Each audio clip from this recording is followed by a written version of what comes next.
rock.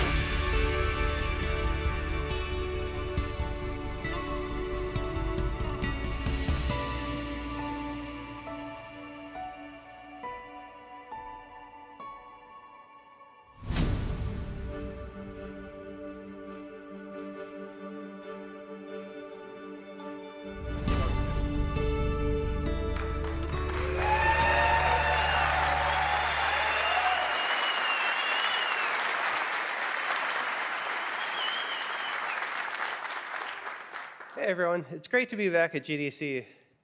Back in 2020, as the pandemic was ramping up, we were the last major company to drop out of GDC. We were the first to go all remote, and then we headed into the pandemic. It was a completely crazy time with thousands of people working from around their homes, but the company thrived. And so I'd like to go through some of the things that we've done since the last GDC. First of all, we launched Project Liberty, Epic's challenge to the App Store monopolies. We're in front of the Ninth Circuit Court. Europe has passed some major new legislation, and the fight goes on for the freedom of all developers. Mediatonic joined Epic, launched Fall Guys for free, and brought in 60 million new players. Bandcamp, the indie music site, joined Epic. Bandcamp helps indie musicians reach fans online today, and we're going to build metaverse opportunities for all musicians in the future. Fortnite thrived during this time. We launched 2 major chapters, lots of seasons, and brought the Fortnite audience up to 500 million player accounts. Travis Scott launched the Astronomical concert into Fortnite. Ariana Grande launched the Rift Tour. And so overall, Fortnite had a really great time with tons and tons of players enjoying and the world constantly evolving. But we also learned some hard lessons. Epic entered into a massive settlement with the FTC. And it really brought home to us and to the whole industry that kids and technology are a pressing topic for all developers to take seriously, and that the expectations of regulators here in the United States and around the world are much higher than ever before. And so we've done a lot over the past few years to improve things. We've added huge sets of new parental controls into Fortnite and the Epic Games Store, and new child safety features like cabined accounts. And being Epic, when we solve a problem for ourselves, we like to bring it to all other developers so they can benefit from the work. And to that end, Super Awesome joined Epic. Super Awesome makes verifiable parental consent tools that are available to all developers for free, so it becomes much easier to comply with all of the regulatory laws around children's access to games worldwide. We also launched Unreal Engine 5 into early access during the pandemic. We went through a year, yes.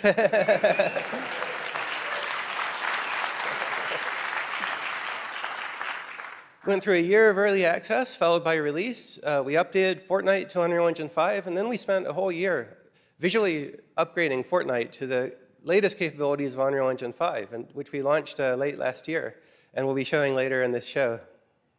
Epic Games Store also thrived. The player base has grown massively during this time to over 230 million players on PC. We've paid out more than $1 billion to all developers. And we've also just very recently launched self-publishing, so it's easier than ever before to launch your game to all customers in the PC market with really straightforward tools and earn 88% of all revenue. But that's a summary of the past, and this State of Unreal is about the future. So I'd like to invite Nick Penwarden to come up and talk about Unreal Engine 5.2. Thanks. All right. Thank you, Tim. Thanks, Tim. And hi, everyone. I'm excited to get to show you some of the new experimental features we've been working on for Unreal Engine 5.2. Let's take a look.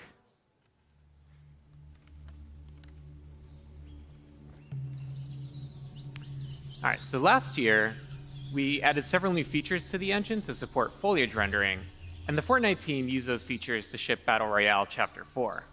At the same time, Jacob over there and the team at Quixel were experimenting with what's possible for photoreal foliage environments, as well as testing out the latest functionality that we've been building for Unreal Engine. So, Jacob's here with us today in the Unreal Editor. Let's explore the environment.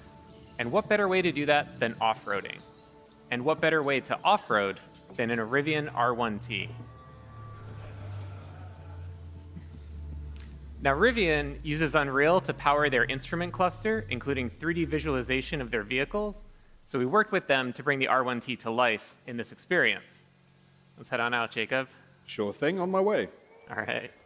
So We're building tools for interactive and dynamic worlds. So here we have chaos physics simulating rocks that tumble as we drive over them, leaves bend out of the way, and we also added some real-time fluid simulation.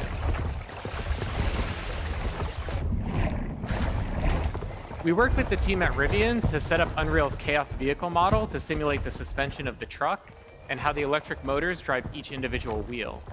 Chaos also simulates how the tires compress and deform, and Meta Sounds enabled the team to precisely resynthesize the sounds of the electric motors and mix them with the ambisonics of the jungle.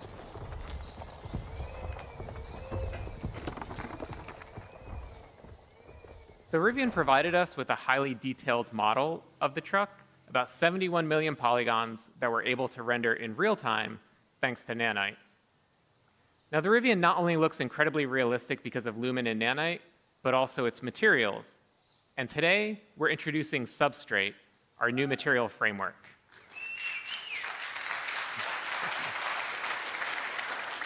And to better demonstrate it, let's swap the paint out for Opal. Now, of course, you can't order a Rivian with Opal body panels, but Opal was the internal code name for this project, and also a really great demonstration of Substrate's capabilities. The base layer models the iridescence, refraction, and reflections that occur inside of an opal. And on top of that is a layer representing the polished surface and how light is absorbed as it travels through that clear layer of varying depths. And now we can add back on the dust and dirt layers. And notice how the reflection changes when interacting with the dust layer, and that there are no artifacts along the transition from dirt to dust to opal. So Substrate is more expressive, enabling artists to create materials like this with different shading models and compose and layer those materials as they see fit. All right, let's head on out, Jacob. On my way. All right. In terms of performance, Substrate materials that are similar to the current Unreal Engine shading model cost about the same. But now, artists have the freedom to author more complex materials for extremely detailed use cases, like in cinematics and in film. So we're going to drive under this fallen tree here, and everything that you've seen up to this point was painstakingly hand-built by the environment team at Quixel. Everything since that fallen tree has been built using our brand new experimental suite of procedural content generation tools, entirely an engine that are flexible, deterministic, and artist-driven. Our guiding principle in building these systems was to empower artists to make tools for artists. So Jacob's going to go ahead and add a procedural assembly to the world. And the cool thing is that it communicates. Thank you. Yeah. Pretty cool. And the cool thing is that it communicates with other nearby procedural elements in the scene, like the creek bed. So let's say a designer comes by, wants to direct the player to drive to the left. Jacob can simply move the assembly to the right, and everything updates to accommodate that change. Game design is iterative, so let's say the designer comes back, wants to give the player the choice of going left or right again. Jacob can simply move the assembly back over. Now, the artist who created this assembly also added some additional handles that Jacob can use to art direct where rock slides occur. Allows him to customize the piece a little bit more, make it a little easier for the Rivian to drive by. So we started by handcrafting that original part of the level to set the visuals and art direction for the entire piece, and then built out procedural tools that allowed the team to create a much larger play space much more quickly. Now let's see how we can use these procedural tools to make larger sweeping changes to the environment. So Jacob, let's start by removing some of the trees in this area. Absolutely, that's easy enough actually. All right, a little too much. Let's add some trees back in. Okay. And let's also add in some cliff formations, give it a little bit more variability. So the procedural systems are all deterministic. As Jacob is experimenting with different sets of input parameters, once he finds a set that he likes, he can always go back to it and get out exactly the same results. And the procedural systems aren't just placing trees and rocks, but also fog cards, bugs, birds, everything that's needed to bring this environment to life. And everything that you've seen here works at scale. This environment is 4 kilometers by 4 kilometers. If we hide all of the procedural elements, we can see that original hand-built area about 200 meters by 200 meters. We believe that there will always be the need for hand-building environments, so we designed these procedural systems to be tools for artists that work in concert with hand-built content. Both Substrate and the new procedural tools will be available in experimental form in 5.2. And everything you've seen here is running in the Unreal Editor in real time on a developer machine with an Intel 13900K CPU and NVIDIA RTX 4090 GPU. So Jacob, thanks for being here and helping us out today. Thank you very much, Nick, for having me. It's been a pleasure.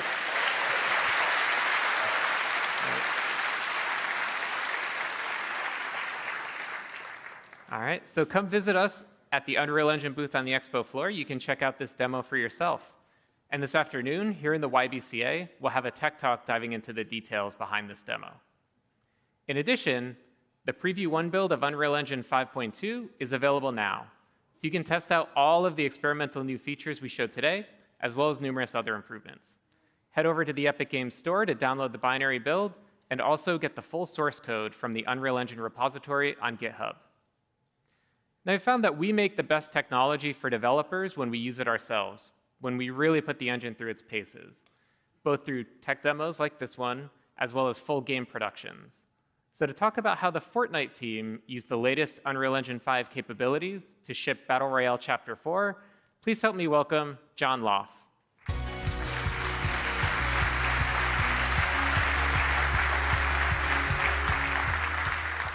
Thanks, Nick.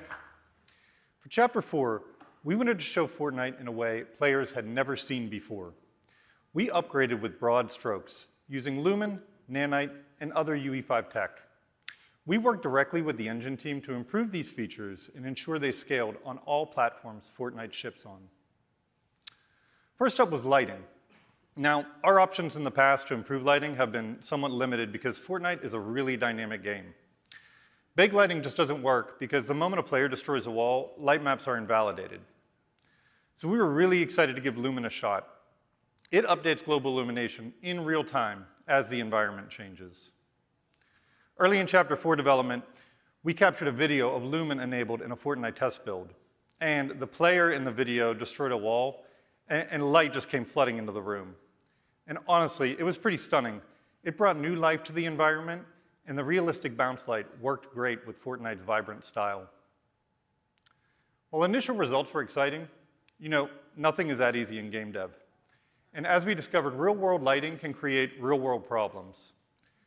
Playtests revealed areas of the map, like attics and basements, that had no windows and were just too dark for gameplay.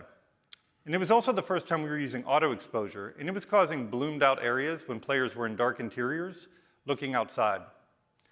We solved these issues using UE5 features like local exposure and some art-directable controls within Lumen that enabled us to provide a final image much better for gameplay. While the art team refined content, the engine team provided some new scalability options so that we could run Lumen on next-gen consoles at 60 frames per second. In addition to lighting, Nanite opened the door for us to add an incredible amount of detail to the Fortnite island. It was introduced in UE5 as a virtualized geometry system that supports extreme mesh complexity. So we spent some time experimenting, looking for a good balance between stylized art direction and detail, so we could increase visual quality, but still maintain Fortnite's iconic style. Now that artists weren't limited by triangle counts, we scaled our content pipelines to support Nanite on high-end hardware. Tech artists modeled new vegetation assets, and the art team created some high-detailed props and some amazing hero assets. But this still left us with a large building library that needed a visual upgrade. We resolved this using an offline process that took displacement maps from our materials and created high-resolution Nanite meshes. It was really cool to see these classic Fortnite materials like brick, stone, and wood get a high-resolution facelift and pop off their surfaces. Now, past Nanite demos have relied on static hard surface environments, but Fortnite's an animated world. Trees blow in the wind, and buildings wobble when hit. So we worked with the Nanite team, and they extended the material pipeline to include masked and animated materials on Nanite geometry. The island in Fortnite is constantly evolving, with major changes each season and complete reboots when chapters launch. So it's essential that we evolve our workflows to. During Chapter 4 development, we started utilizing 2 new UE5 features that changed how we build levels: World Partition and One File Per Actor. World Partition automates the level streaming, and it allowed us to work in one large level. We use level instance actors to group content logically, like a building and all of its props. One File Per Actor ensured our large dev team could work in this space without source control conflicts. Now, these features hadn't yet been put to their paces by a large dev team, so there were some early bumps in the road. But our LDs were in daily communication with the engine team, and we saw consistent improvements. Not long into production, we were developing Fortnite in a much more collaborative environment. Our goal for Chapter 4 was to deliver an awesome experience to our players. But we also hope by using and improving the engine's newest features, we've improved your experience as well. Now, with a look at the amazing work developers are already doing in UE5, please welcome Dana Cowley.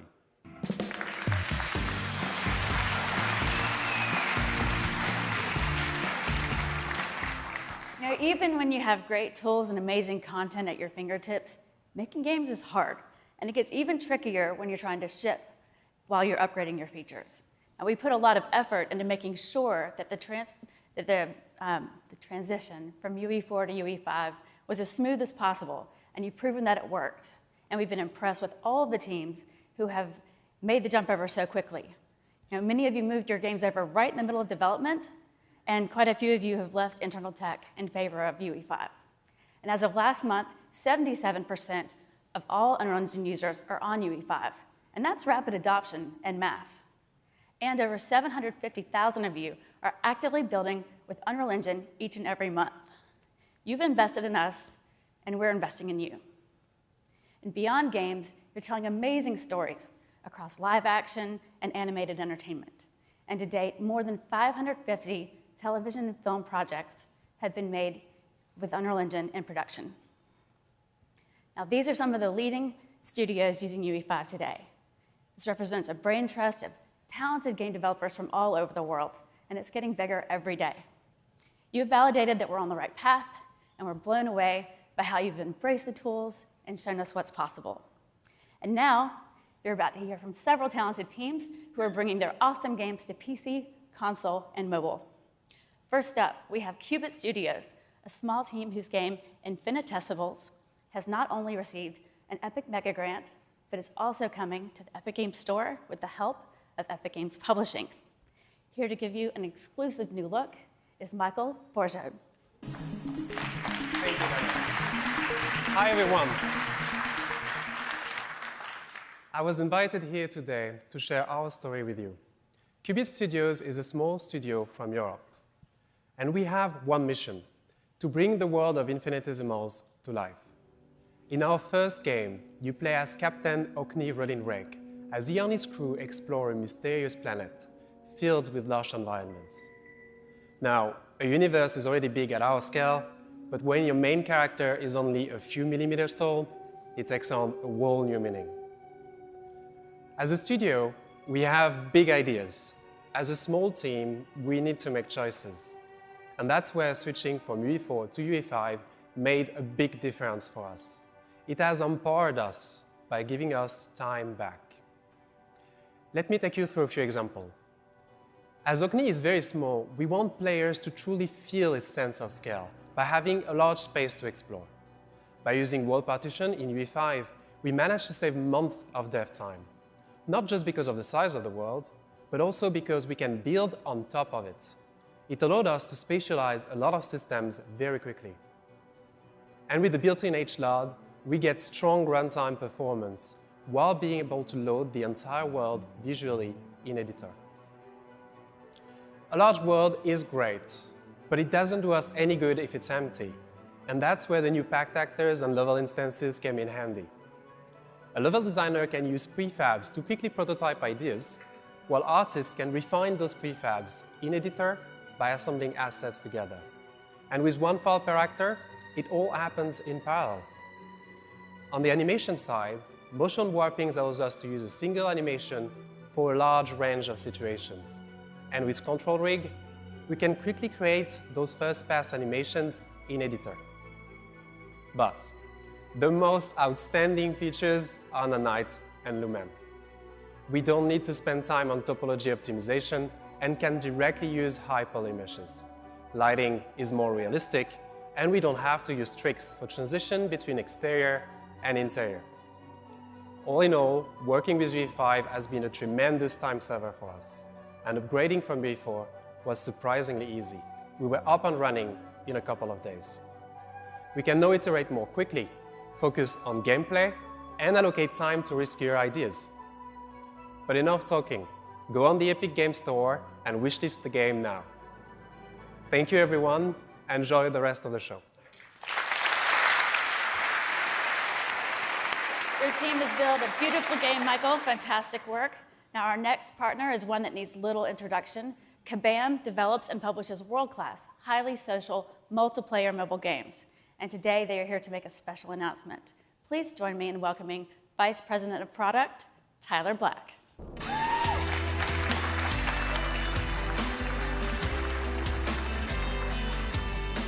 Thank you, Dana, for that kind introduction. Hi, everyone. At Kabam, we've worked with the world's biggest brands and created our own stories to bring some of the most successful mobile games to players. Today, we're proud to announce a new project, one that ushers in a whole new era for Kabam. King Arthur, Legends Rise.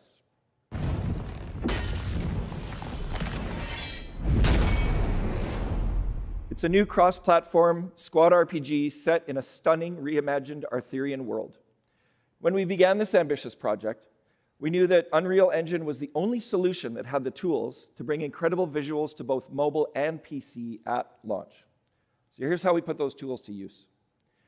King Arthur Legends Rise allows players to explore campaign stages and interact with their environment using a variety of animations. If we were to use traditional animation techniques, the number of assets that we would need would be massive. Thanks to Unreal's advanced animation technology, like IK rig retargeting, motion warping, and property access, we can create high-quality, detailed, and attractive animations with relatively few resources. But that isn't the only way that we're using Unreal Engine 5's tools to deepen the player experience.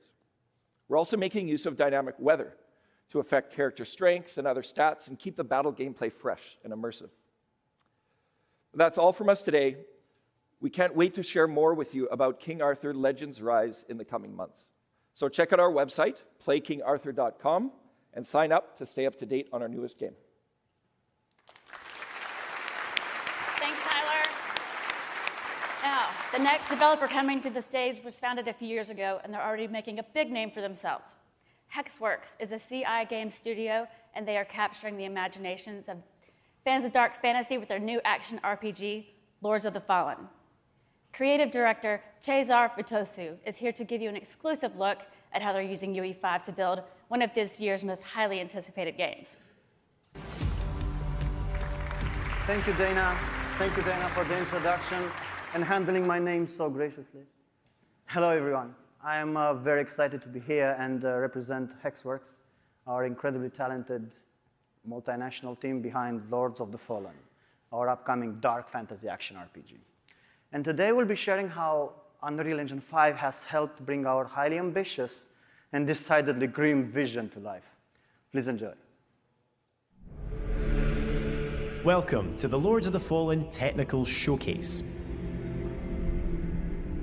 Here at Hexworks, our goal has always been to create the most immersive game experience possible. Today, we're journeying to Skyrest Bridge, one of the game's early locations, to demonstrate just some of the impressive ways Unreal Engine 5's state-of-the-art technologies have helped us deliver on this ambitious vision for our upcoming action RPG. We want players to feel fully immersed in our world by playing as their own unique virtual persona.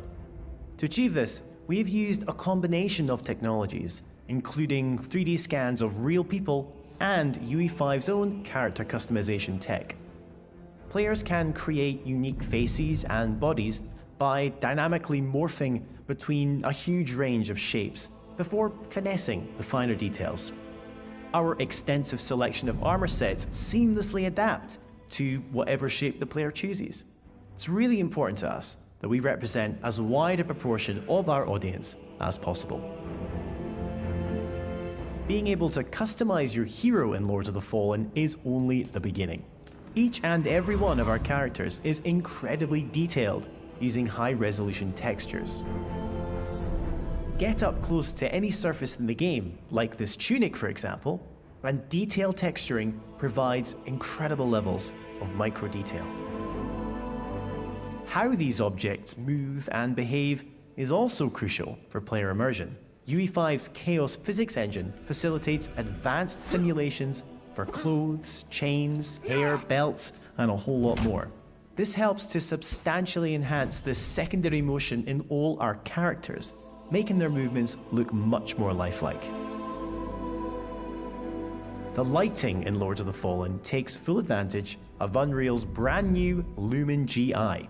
We've been able to light our complex environments in real time, meaning we can immediately see the effect of a light bounce, for example, without waiting for the traditional slow baking processes. Watch how the lighting reacts as we move our light source around this environment. Global illumination like this can be quite demanding on processing, so we also make use of emissive shapes to add additional details to the lighting of any space. We can then fine-tune these light bounces on our nanite meshes, providing our world with impressive levels of detail and minimal impact on performance. Perhaps the most important element of Lords of the Fallen is the ability to travel between two worlds: the realm of the living, Axiom, and the realm of the dead, Umbral. We've created our own custom toolset within UE5 that allows us to intricately craft these two environments side by side and seamlessly swap between them. This means our artists and designers can ensure these worlds feel intrinsically linked, like two sides of the same coin, even if one side is decidedly more horrific than the other.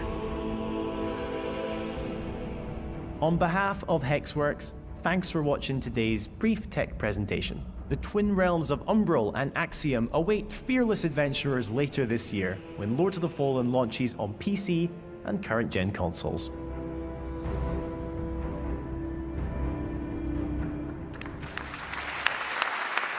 Looking awesome, thank you. This next team is known for making some of the world's most popular MMORPGs. And recently, they've been pushing the boundaries of cinematic storytelling, and the results speak for themselves. Here with more is NCSoft's Chief Strategy Officer, Dr. Song-Yi Yoon.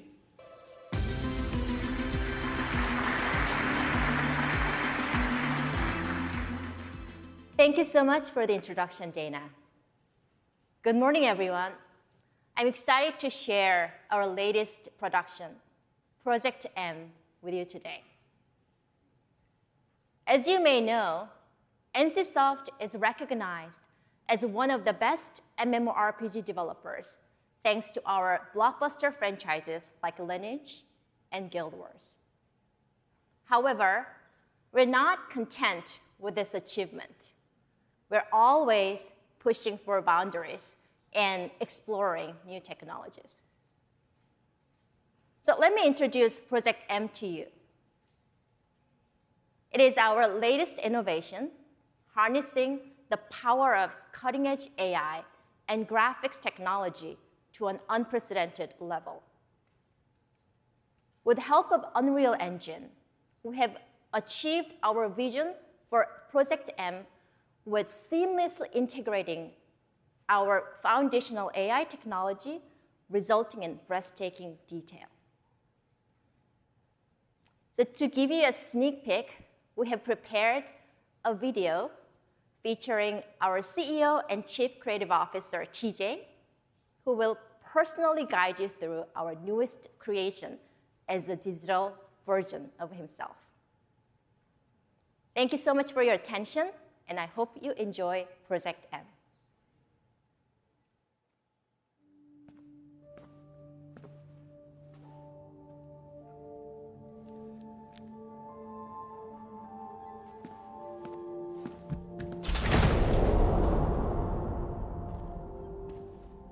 Project M is one of NCSoft's most ambitious projects to date.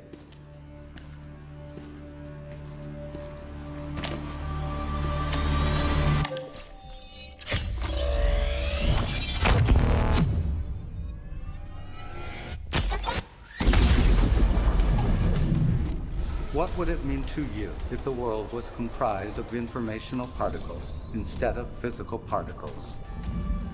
Oh, I got a little ahead of myself. I am TJ Kemp from NCSoft. Welcome to Project M.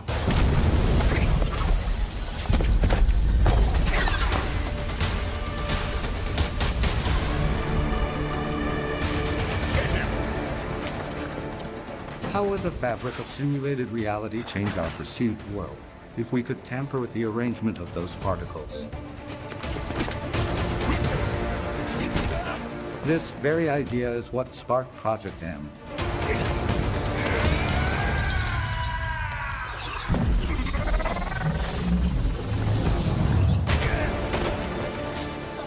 The informational particles that shape Project M's world can transform reality based on your choices. And each choice you make will change your experience.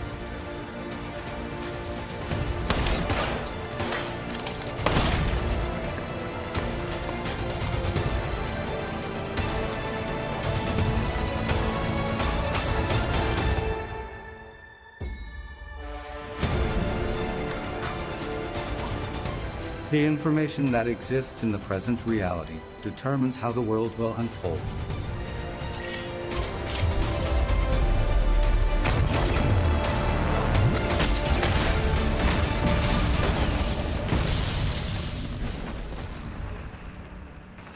Value every encounter and every moment. These will be essential in the world of Project M.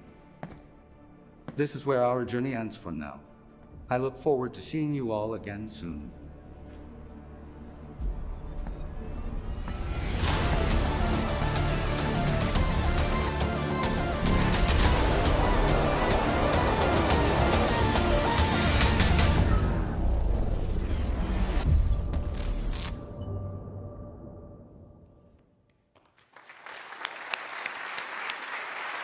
Thank you, Dr. Yin. Project M is looking amazing, and it's unlike anything we've seen. And thanks to all the teams that have given us a new look at your incredible games. Like we just saw, the worlds you're building feature awesome-looking characters with loads of detail and authenticity. And our team understands that believable digital humans are at the heart of great storytelling. And for more on that, I'm happy to hand it over to our CTO, Kim Libreri. Thanks, Dana. Thank you. Some incredible games. Hey, everybody. Wow, it's great to be back after 4 years. It's good to see you all. So, it's been 2 years since we released MetaHuman Creator. This cloud-hosted tool allows you to create photorealistic digital humans for your game or experience with the simplicity of an RPG character creator, yet with a level of realism and customization that you've never seen before. Our community has created millions of metahumans for their Unreal projects, and the work we've seen has been unbelievably breathtaking. And I'm sure a bunch of you in the audience are actually making metahumans as well. Let's take a look at some of this work.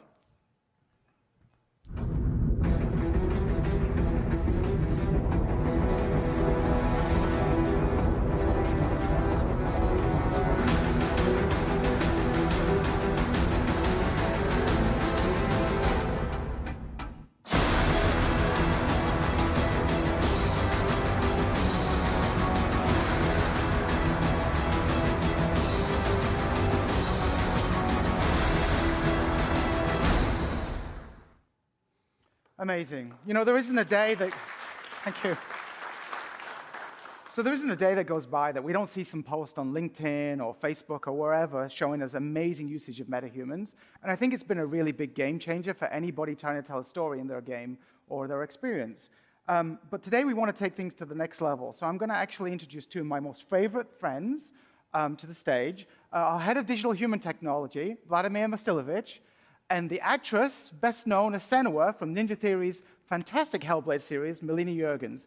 How are you both doing? We're good, thank you. It's been a while since we were last on the stage. In fact, I think it was 7 years ago that we went through this ordeal. That's a long time ago. A little bit of PTSD triggering there. But it was the first time we all came together. Ninja Theory, Epic, Cubic Motion, Three-Lateral, to do something that we thought would wow audiences here and sort of set a template for the future of using characters in games. So anyway, I think we're in a pretty amazing place right now with the industry, but we do want to take things to the next level. And what I want to do a little bit about is how's things going at Ninja Theory? How's the new game going? Yeah, the team and I are doing really good, and we're just extremely busy working on the follow-up to the first Hellblade, which will be called Senua's Saga Hellblade 2. I can't wait. The first game was fantastic. Thank you. I really can't wait to play it, so get it out soon. Anyway, I'm going to leave the stage and let these two take over. Go and blow people's minds. Thank you, Kim. Hi, everyone. Our guiding vision for MetaHuman has been the democratization of complex character technologies, allowing you to work faster and see the results immediately. A character is only truly believable if its motion fidelity matches its visual fidelity, but animating at this level is a hard task for even the most skilled studios.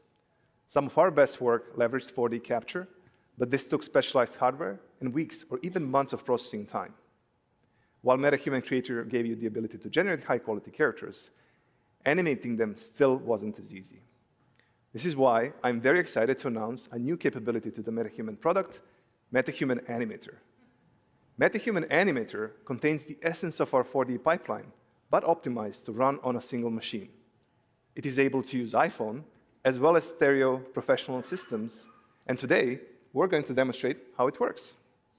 For this, we're going to need Mel, our technician John Cook, and just the phone. Mel, can you take your position, please? Sure. Yeah. Let me know when you're ready. Okay. Okay, and action. I need performance capture to work like a mirror. I need it to capture whether I'm acting scared or angry. And sometimes, all I need is a look. Cut. Thanks, Mel, that was great. Yeah, you're welcome. Okay. Our technician, John, is currently pulling Mel's performance from the phone onto his machine, where everything will be processed locally. We have updated our Live Link Face mobile app to capture all data at the best resolution possible with the device. MetaHuman Animator uses video and depth data to convert this data into high-fidelity performance animation, and it can even use audio to produce convincing tongue animation. John is currently scrubbing through the take to pick the section that he wants to process. John, are we all good with the data? Awesome. So from now on, it's just a single button click to kick off the processing, which for a performance of this length will take less than a minute to convert into animation. So Mel, while that is processing, let me show you something else. Yep. Oh, is that me? Yeah, this is what we refer to as your MetaHuman DNA. Cool. And this is generated by the capture we made earlier, right? Yeah, that's right. So from only 3 frames of video and depth data, we can generate a rig that predicts all of your facial expressions in just a couple of minutes. Wow. And do you only need to do this once for each actor? Yes, that's right. It calibrates the solver to your face so that we can produce the performance in a way that faithfully reproduces your original performance. That sounds cool. Yeah. So let's check back on the processing, which today is on the latest CPU and GPU hardware from AMD.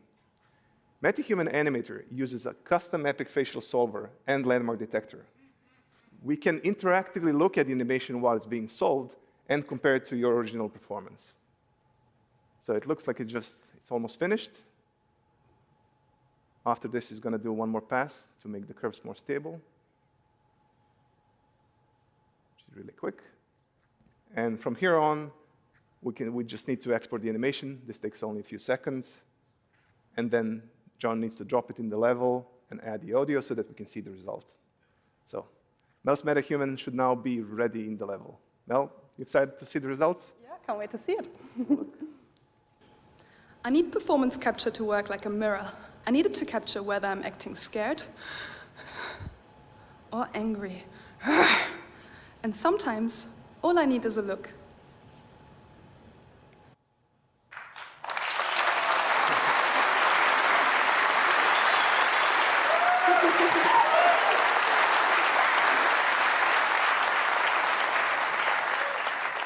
Thank you all. So, Mel, what do you think? I think it's incredible because it usually takes months between performance capture and getting any results back, so this is blowing my mind. And all of this is solved directly onto animator-friendly controls. In this case, we are using a bespoke 4D rig, which we created together with Ninja Theory for Hellblade 2, but it's also ready to use on any MetaHuman or any other rig that follows our new MetaHuman standard. Let's have a look at that.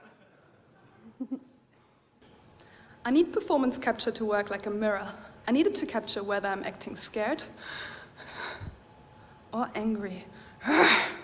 And sometimes, all I need is a look. So the scene take works even on stylized characters.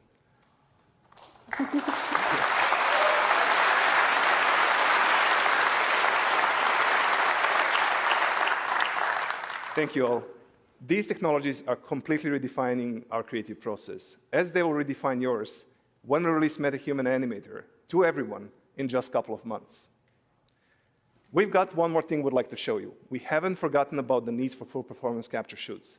What you're about to see is animation that has not been polished or edited in any way, and it took MetaHuman Animator just minutes to process start to finish.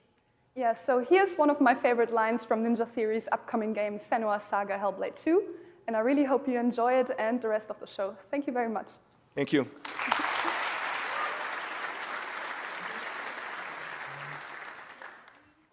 Sign, perf, cut, take 13.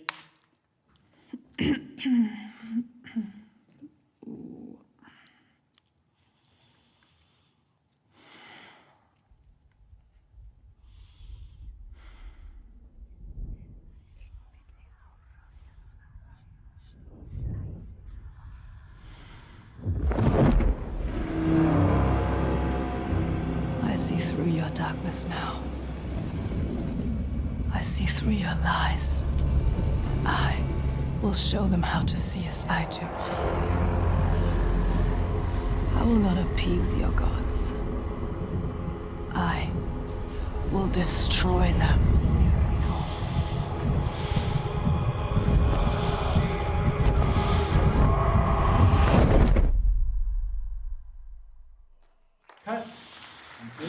Good? You like it?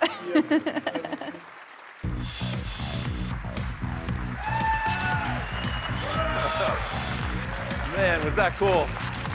All right, let's talk about the future of our creator marketplaces. We all know one of the biggest challenges in game development is the time and cost associated with making great art and visually stunning environments. Now, we've seen that by giving you access to high-quality, game-ready assets like Quixel Megascans, world building can be faster, more efficient, and more economical. The resulting explosion of creativity that we've seen from our Unreal Engine developer community has been awesome. In fact, it's inspired us to double down on a mission that started several years ago. Since the launch of Unreal Engine Marketplace in 2014, we've been working to aggregate and organize all the world's best digital assets for you to use in your work. In 2018, we joined forces with Quixel, whose Megascans have now been downloaded over 40 million times. In 2021, ArtStation became part of the Epic family, and we welcomed a community of the world's best digital artists who've since uploaded nearly 12 million projects to the site. Later that same year, Sketchfab joined Epic and now has more than 10 million registered users who are using the platform to discover, share, and manage 3D models on the web. Now, each of these businesses has their own unique superpowers. Incredible content, of course, vibrant communities, and killer capabilities. We're now working to bring all this together into a unified offering. Let's take a look.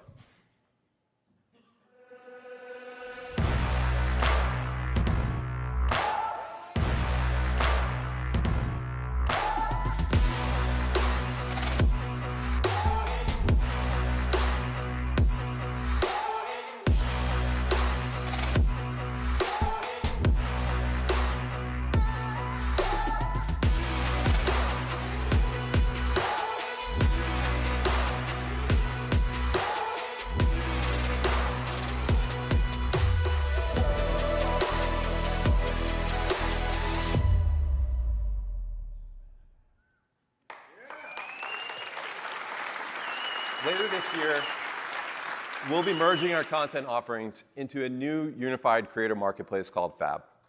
Built on the strong foundation of sketchfab.com, we're going to drop the sketch and go all in on Fab.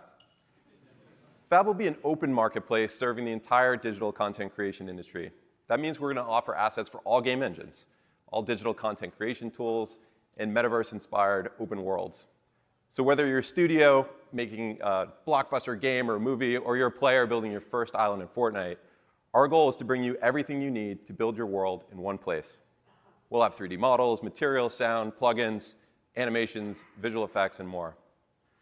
Fab will be the new home of Quixel Megascans, MetaHumans, and other incredible epic content designed to push the limits of what's possible. We'll also bring you the high-quality assets and environment packs from leading art studios, AAA game developers, media companies, and even musicians who are taking fan engagement to the next level. But our primary focus is on bringing you the best stuff out there from millions of independent artists who will benefit from the lowest fees in the industry, pocketing 88% of revenue from their sales so they can build real businesses and invest in making more great assets for you to use. That's right. Now, with millions of assets, we have to make it super simple for you to find what you're looking for and get inspired along the way. We'll leverage automated tagging to consistently and accurately describe content, and we'll give you the ability to inspect 3D models before you download, making it easy to understand the game readiness of an asset so there are no surprises. Building on the success of Quixel Bridge, the Fab plugin will enable you to search, discover, drag, and drop content right into your scene without leaving the game editor.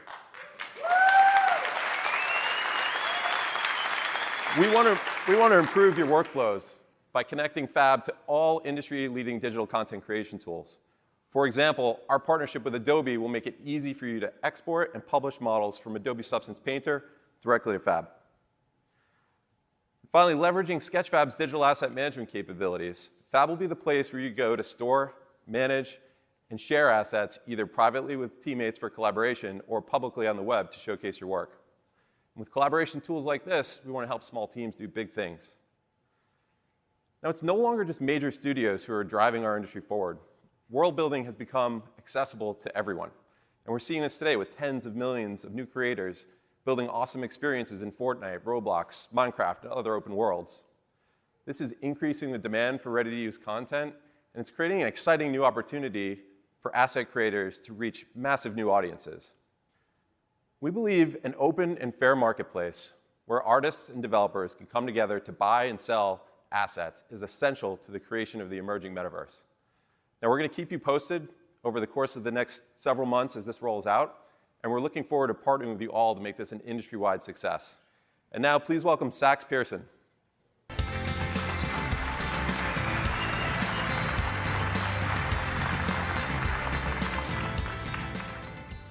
It's great to be here today. We've been working towards this moment for a very long time. This next segment is exactly why I'm here at Epic, to move the industry forward and help make developers successful. I'm here to introduce powerful new tools to existing Fortnite creators, powerful new opportunities for professional developers. Fortnite is becoming an ecosystem. That means new tools to design, develop, and publish games, and a new economy that rewards developers. These updates bring us one step closer to Epic's vision of a connected metaverse where billions of players enjoy high-quality creations made by millions of developers.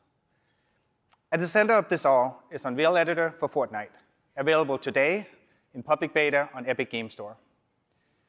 It's a new PC application that brings the power of Unreal Engine to the scale of the Fortnite audience, deeply integrated with the game with new workflows that allow PC and all other platforms to create together fast and fluid. We call it UEFN for short. But first, let's talk about how we got here. Fortnite changed when we released Fortnite Creative 4 years ago. Creative is an in-game toolkit for players to make sandbox games inside Fortnite. And because of Creative, Fortnite is already much more than a game. It's already a place where players find games and developers find players. But why should you develop in Fortnite? Well, our players are highly social, content-hungry, with over 500 million player accounts, massive PC presence, and the largest console player base. It's the best, most vibrant place for developers to find an audience quickly and publish new games. Islands built using creative tools already account for roughly 40% of playtime in Fortnite. That's billions of hours a year, and we expect that number to keep growing with UEFN. So this is a sample of games in Fortnite today. What we have noticed is that players are more engaged, they have more fun when they play Epic's own games like Battle Royale and community games made by creators like you. Like, the combination is what makes Fortnite special and what is going to help us all grow. As we've shown in Unreal Engine, Epic's mission is to deliver an awesome suite of tools for developers.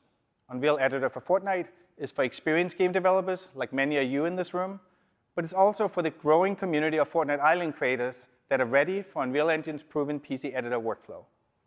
As you're going to see in the demo coming up, UEFN and the existing creative toolkit is already a great combo for developer and Fortnite creator teams to make incredible experiences. Of course, our long-term goal is to make the entire feature set of Unreal Engine, or bring the entire feature set of Unreal Engine to UEFN, but also over time to expose many of the other services that Epic offers. Bill just announced Fab. Fab is launching today also inside UEFN in an alpha version. And products like MetaHuman will be coming to UEFN in the future to support your creative vision. For the next stage of Fortnite, and ultimately the open metaverse, we also need brand new tools that solve really hard problems. Interoperability, scalability, and resilience are real issues when you operate at this scale and expect this level of durability. This is what led us to develop Verse. It's a powerful new general programming language designed specifically for this purpose. You're going to see us use it in the demo in just a moment. The second thing we're working towards is high interoperability between UEFN and Unreal Engine that will enable you to take your work anywhere. And by the way, behind me is the new Creator Portal, also launching today, where you can manage all your islands, one-click publish them to the world, and when you publish to UEFN, your original IP and your assets are yours to take anywhere. Now let's take a closer look at UEFN features and workflows. We put together a short video, and then we're going to do a demo. Thank you. Let's start with the basics. Unreal Editor for Fortnite runs on PC and is integrated directly with Fortnite, so you'll have access to over 4 years of content, all for free, to get you started. What's special about UEFN is what we call Live Edit. Live Edit allows anyone on your team to join a UEFN session from any platform that runs Fortnite. That means someone can join from a console using the normal Fortnite client, and they're able to work alongside and collaborate with PC users. UEFN has access to all Fortnite creative devices, our modular gameplay systems that work in the in-game editor. This allows you to instantly add gameplay and quickly bootstrap your game from the hundreds of gameplay devices already available. The UEFN beta has many of the same features we use to create Fortnite, including the landscape editing toolset. You can edit the landscape to change the look of your island, or make sweeping changes to create something completely new, and then quickly play it in-game to check out the results. So even though you have access to tons of Fortnite content, with UEFN you can make content that looks nothing like Fortnite. This is a section from Forest Guardian, a tech demo built in UEFN that we are launching today. A big feature of UEFN is the ability to import your own custom assets, so we used a few 3D models, textures, and materials that we built just for the project. And all the lighting in the cave was made possible thanks to Lumen, our real-time global illumination system. You can also find more content like Quixel Megascans and Sketchfab models in our initial alpha release of the Fab plugin for UEFN. All assets are curated and optimized for use in Fortnite, and the full version of Fab will launch later this year. You can also create and modify materials, so you can change the look and feel of objects easily. And you can import skeletal meshes, and then animate using Sequencer and Control Rig. Everything you've just seen is available today in the public beta version of Unreal Editor for Fortnite.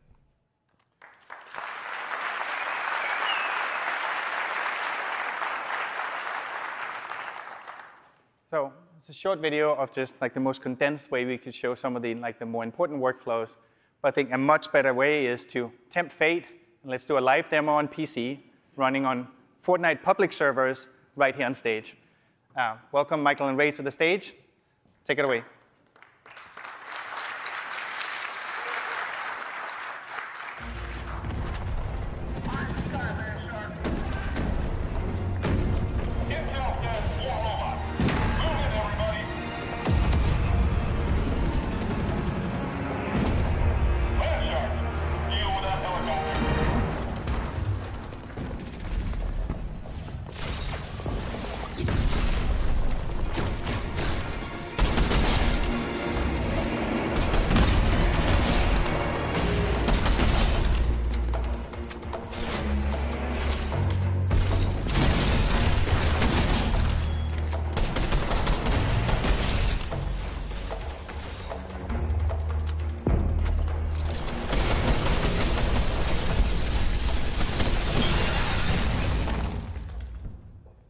I'm glad that went well. All right. Hey, folks. So let's talk about how all this was made. Michael here has the scene open in Unreal Editor so we can take a closer look. For the environment, we built this level using Quixel Megascan assets, many of which are available in the Fab UEFN plugin. We also used custom content that we built just for this demo. For the gameplay you just saw, we hand-placed enemies using a creative device called a guard spawner, which generates the aliens that you saw at specific locations. However, we wanted to do more and introduce dynamic play that goes beyond what the current creative devices can do. So to do this, we used our new programming language called Verse.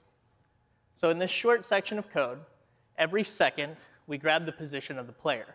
And for each spawn location, we then calculate the distance to the player. And if it's within a certain threshold, we tell that guard to spawn into the level. So now we have gameplay that's more reactive to the player's actions. This is just a short example of using Verse, but for a deeper dive, check out the Verse Tech Talk later today. Now, Michael is going to show us how we put the intro cinematic together.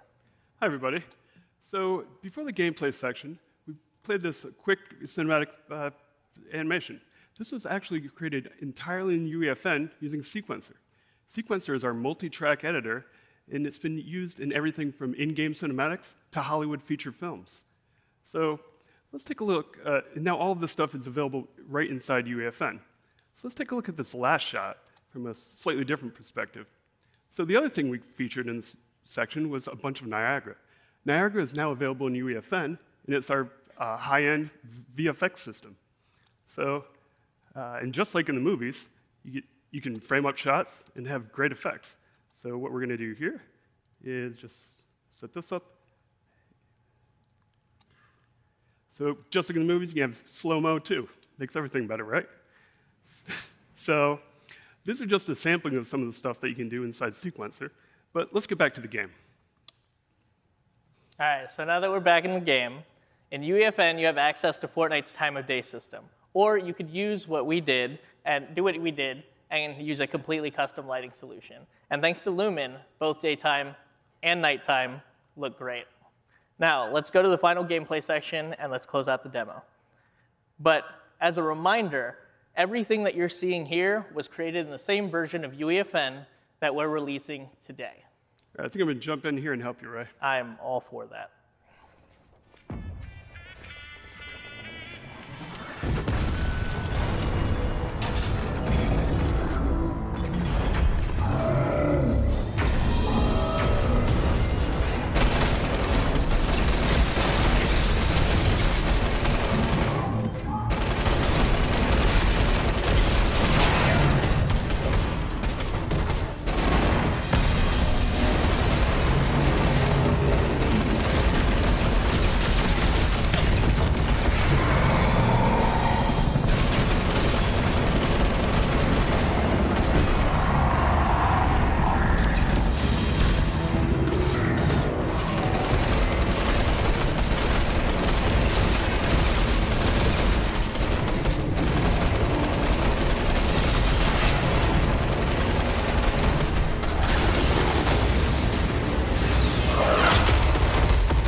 Thanks, Mike.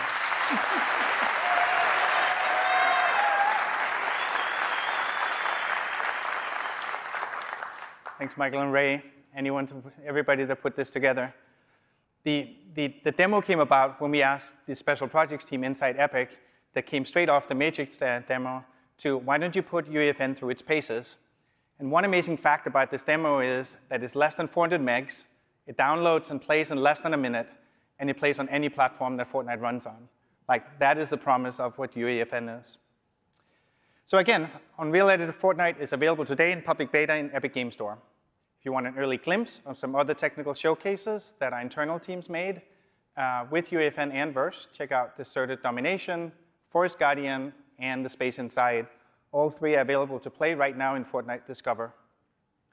So we've talked about brand new tools and the Fortnite ecosystem. Now I want to talk about the next generation of Fortnite's economy that both Epic and creators will participate in. We call it Creator Economy 2.0. Here's how it works. The money in the economy comes from player spending in the item shop.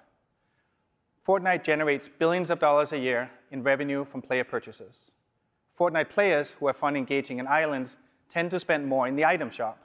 Creators who make popular islands are bringing real value to the Fortnite ecosystem, and we're going to share the resulting revenue with them. This is the engine powering a Creator Economy 2.0.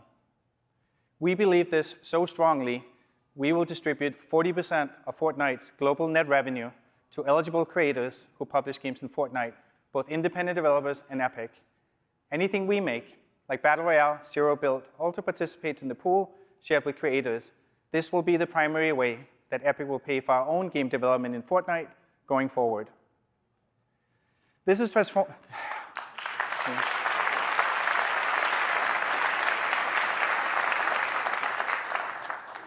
glad you feel it's a big deal, and I feel it's a big deal too. So, this is transformative and a big gut check for us too. We imagine thousands of third-party development teams building businesses and thriving with this model. Payments from the pool are based on performance of your island. We take into account data like island popularity, engagement, retention, attracting new players. And the benefit of this new approach is rooted in player fun and rewards everyone's creative work, both yours and Epic's. There's no need to design cunning monetization loops or extractive gating items. You make an island the players love. That is all you need to be part of the new economy. Creator Economy 2.0 is live right now.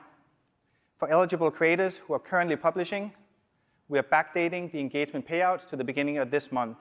And for more details and to sign up, go to create.fortnite.com. Everything you've seen today represents Epic's biggest bet ever. The release of advanced tools that publish directly into Fortnite on PC, console, mobile, and cloud, lowering the barrier for developers to be part of one of the biggest entertainment ecosystems. We welcome anyone to join us in the future, where original content is owned by its creators, where developer earnings are a function of fun, and where ecosystem can be directly linked through community language standards like Verse. So to support developers who adopt UEFN, we're broadening the Epic Mega Grants program to help teams bootstrap projects that use UEFN and Verse. We're just getting started, and we hope that you'll join us and help shape the future of development. Now we're going to give you a look at what UEFN can do right inside Fortnite. After the video, Tim is going to come back out to talk about Epic's future vision. Thank you very much.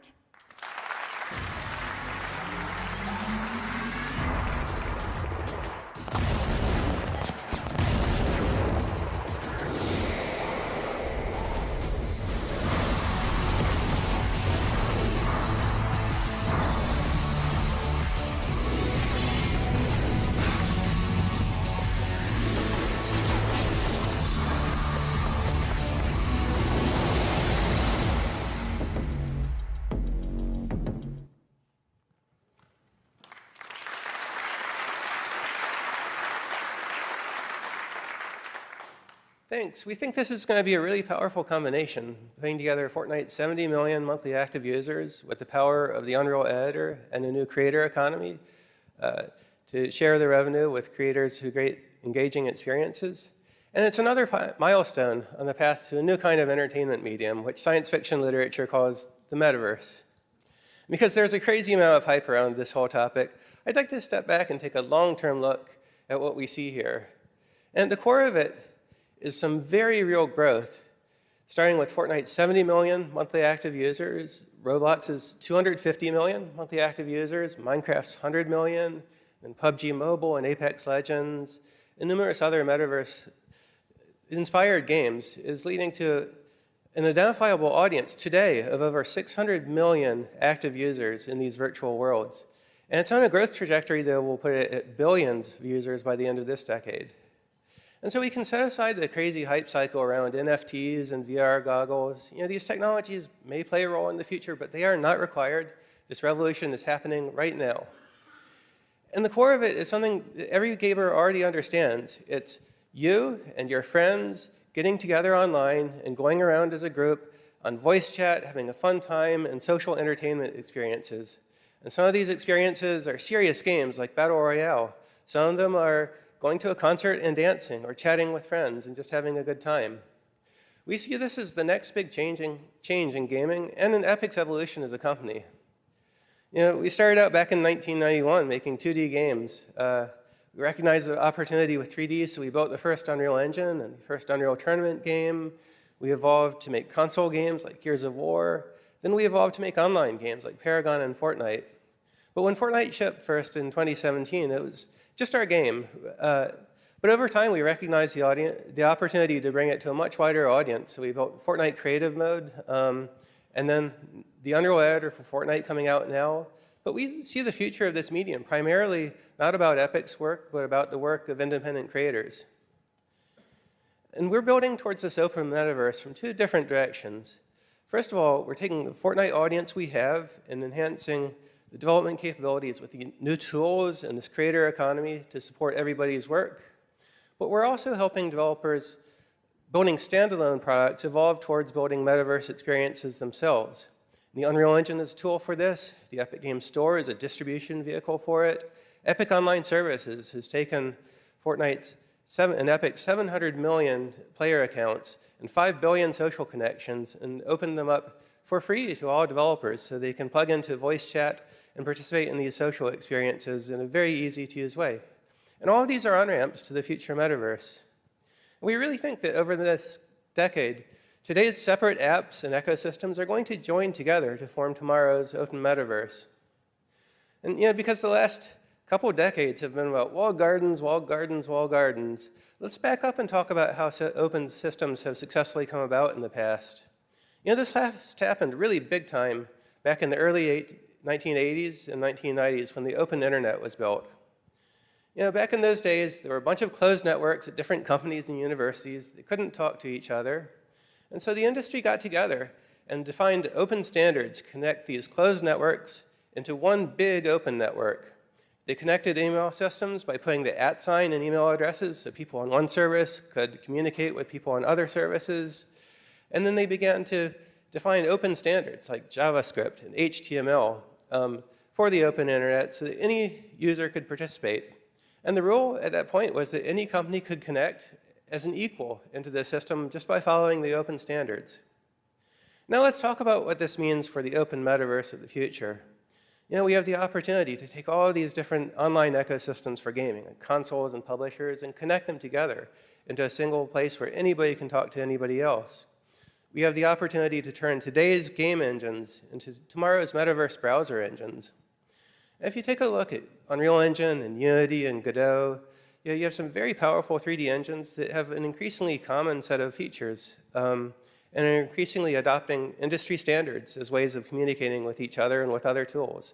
There's the GLTF content standards, there's Pixar's universal scene description format, and then there are a lot of new standards bodies that have formed to help to standardize the metaverse. There's Kronos Group, there's the Metaverse Standards Forum, there's the Academy Software Foundation and the Open 3D Foundation.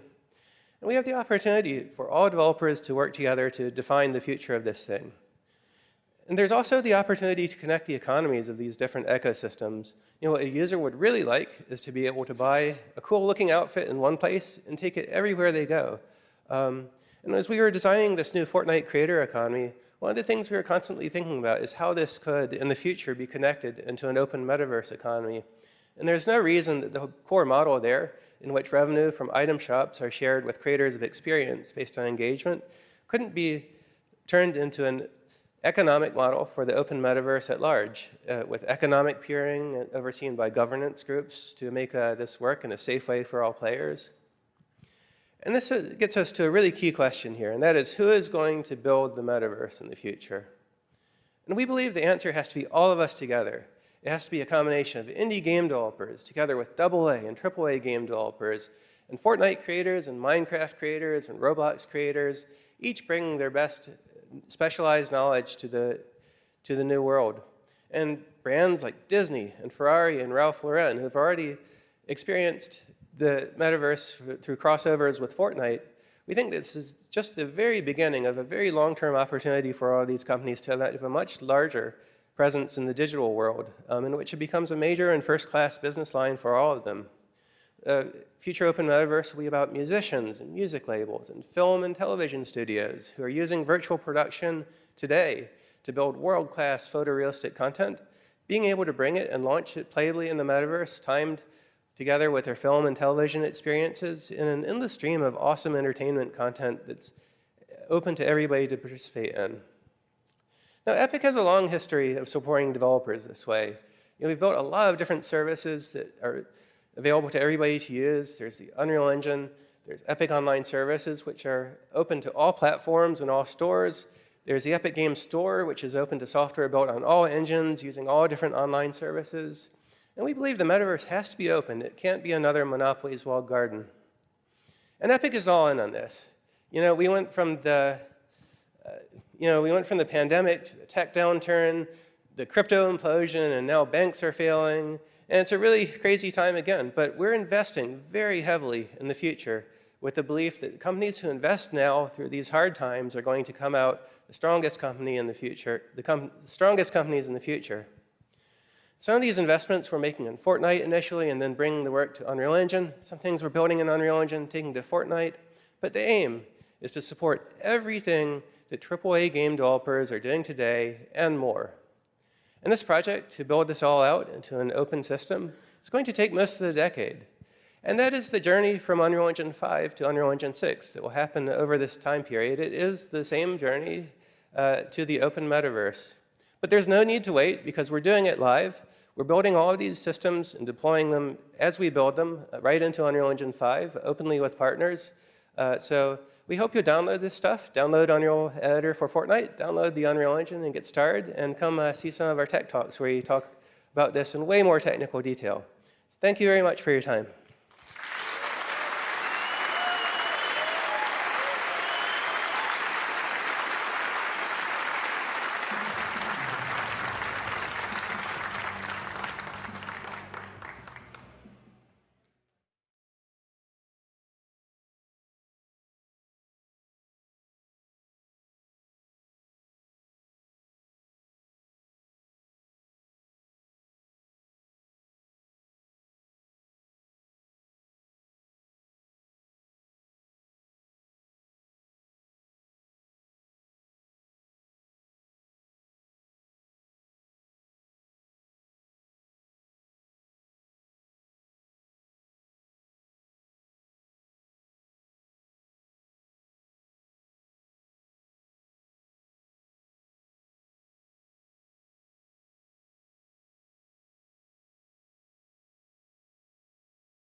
much greener than we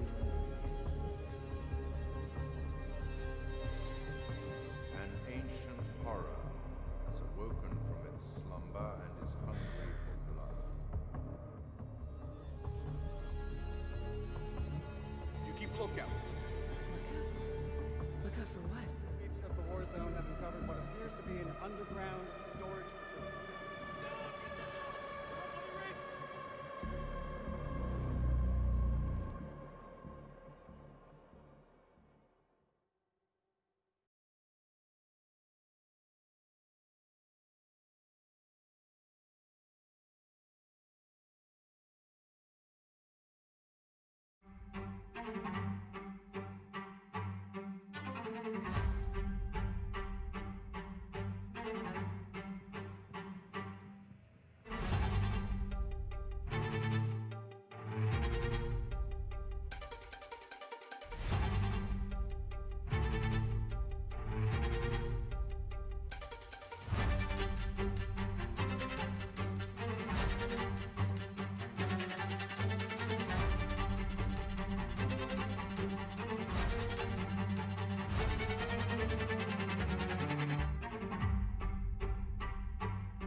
It's the game that no one ever thought was going to exist. We like doing all sorts of things that are not common.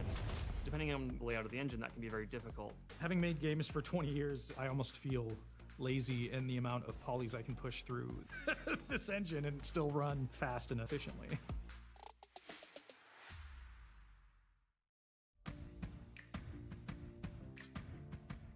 Double Fine Productions has been around for 20 years now. We're here in San Francisco, California. We're about 70 people. We started making our first game in 2000, which was Psychonauts, our flagship IP. And we just made a sequel to that now. So that's the 20-year history in a little bookended nutshell there. Can you bookend a nutshell? Beware the cows! Not all milk is enriched! Psychonauts is a very special franchise for Double Fine. We learned how to make console games making that game, and a lot of the same team is still here 20 years later. You'll need one of these. Now we're talking. It's kind of our legacy, to be honest. It's this strange game that would not normally get made, but we made it, and it's kind of the soul of the studio. Bacon. It's very, very important to the identity of the company, and we obviously took building a sequel to it very, very seriously. The only reason we wanted to make Psychonauts 2 was because there are people out there who love Psychonauts 1. And so we knew that that group was watching, and we couldn't get the spirit of the Psychonauts wrong. We wanted to make sure that we maintained the original feeling and character that the original game had, but at the same time, it was really important for us to modernize kind of how the gameplay felt. Unreal was a good fit for Psychonauts 2 because it checked all of the boxes that we needed to check on the art side for sure. Allowed us to quickly iterate on levels and build a massive game with a pretty small team. The Unreal Engine gives us a really robust content pipeline that allows us to tackle all kinds of different things from gameplay to visuals, and allowed us to focus on adding new things and not have to deal with basic rendering functions, which if we were rolling our own engine, we would have to worry about. Here goes nothing. It also provides a lot of extensibility to the programmers. With full source code access, we can go through and modify anything that we need to, add any new features that we need, which given the kind of setup that we have for a game like Psychonauts 2, there's lots of custom stuff that we're messing around with. One thing that was a boon to us is that we took the spline mesh actor and we made our own version of it called the multi-spline mesh actor, which allowed us to take a statically built object and organically populate it through the world based on a spline. If we hadn't had that bit of technology, there's no way we would have been able to make enough content to fill this game, and we wouldn't have been able to do that without Unreal Engine.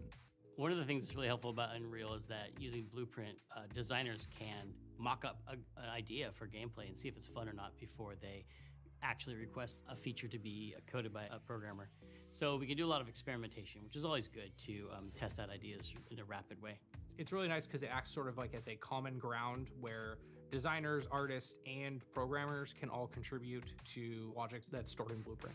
Like a lot of studios, we had to deal with shipping a game in quarantine. I mean, I feel really fortunate to work in the games industry because we were able to work that whole time. A lot of people couldn't work during quarantine, but we could keep going, and we ended up shipping Psychonauts 2 from our homes. Having full source code access was really, really important to us because we were able to quickly develop this custom application that we used in order to synchronize drive data cache when everyone started working remotely.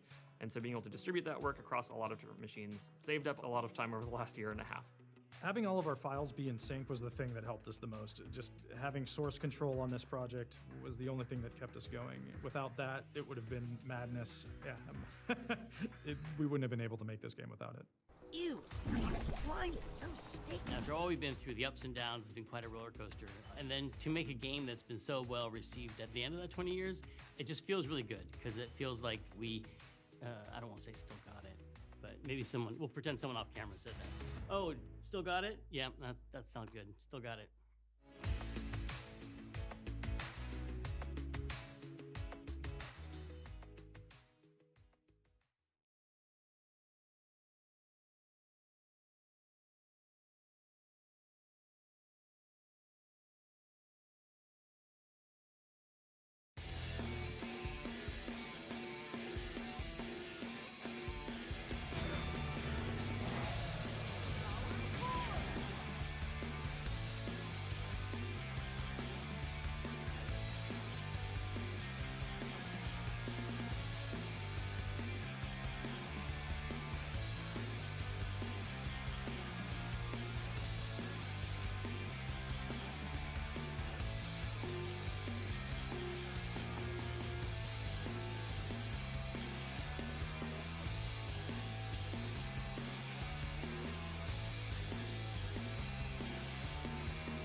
Earlier this year, we released Unreal Engine 5, making the next generation of real-time technology available to the public.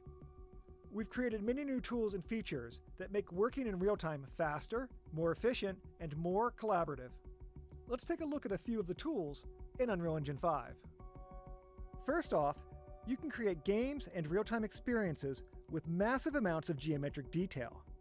By using nanite and virtual shadow maps, UE5 can intelligently stream and process only the details you see. Each of these buildings are film-quality, multi-million poly assets dropped directly into the level. Thanks to nanite, we don't have to bake details into normal maps or manually author LODs. And to display these assets in their best light, we've developed a fully dynamic...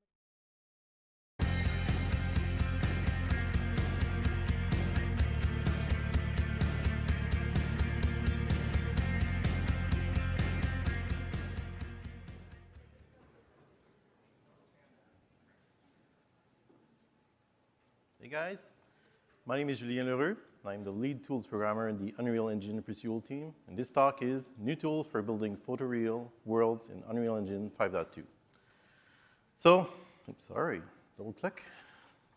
Let's start with PCG Framework because that's the thing I work on. So, what is PCG Framework? It's a fast and iterative procedural content generation framework in Unreal for world creators. So basically, we're trying to provide you tools so you can build your own solution for whatever procedural thing you want to do in your game, your movie, or any kind of project. So why are we here? Well, as you might know, in UE5, we released World Partition, and that allows you to build bigger worlds. And with bigger worlds, you need more content. And procedural is a pretty good way to approach that problem.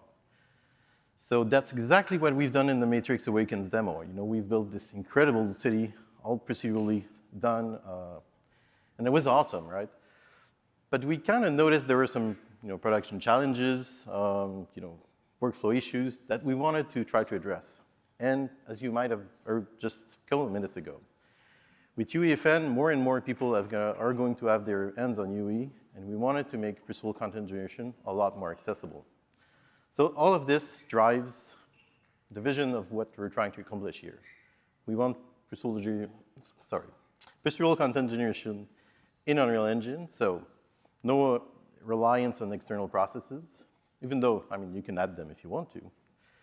Runtime and live editing focus, so you can use procedural content in your games at runtime, or at least have a very good iteration speed in the editor. Because it's procedural and deterministic, you're going to have non-destructive workflows, and you're going to be able to do manual interactions, as you've seen in the demo. And finally, it's a framework, right? So it needs to be easy to extend. And we'll dive a bit more into that later. So the overall concept is nothing very new. Looks a bit like materials. Like materials, you have materials, material instances, and material graphs. So we're starting from the bottom here. We're introducing a new thing called the PCG graph, which I'm going to talk to you about in a second.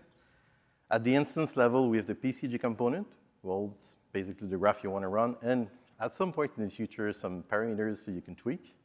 And somewhere in the future, we're expecting to have, what you see is what you get assets that you drag and drop, you have a couple of sliders, and just behaves the way you would expect it to.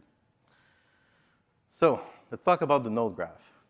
It's an editor like, maybe something standard like the material editor. You're able to drag new nodes, drag pins, or in your right click, add something.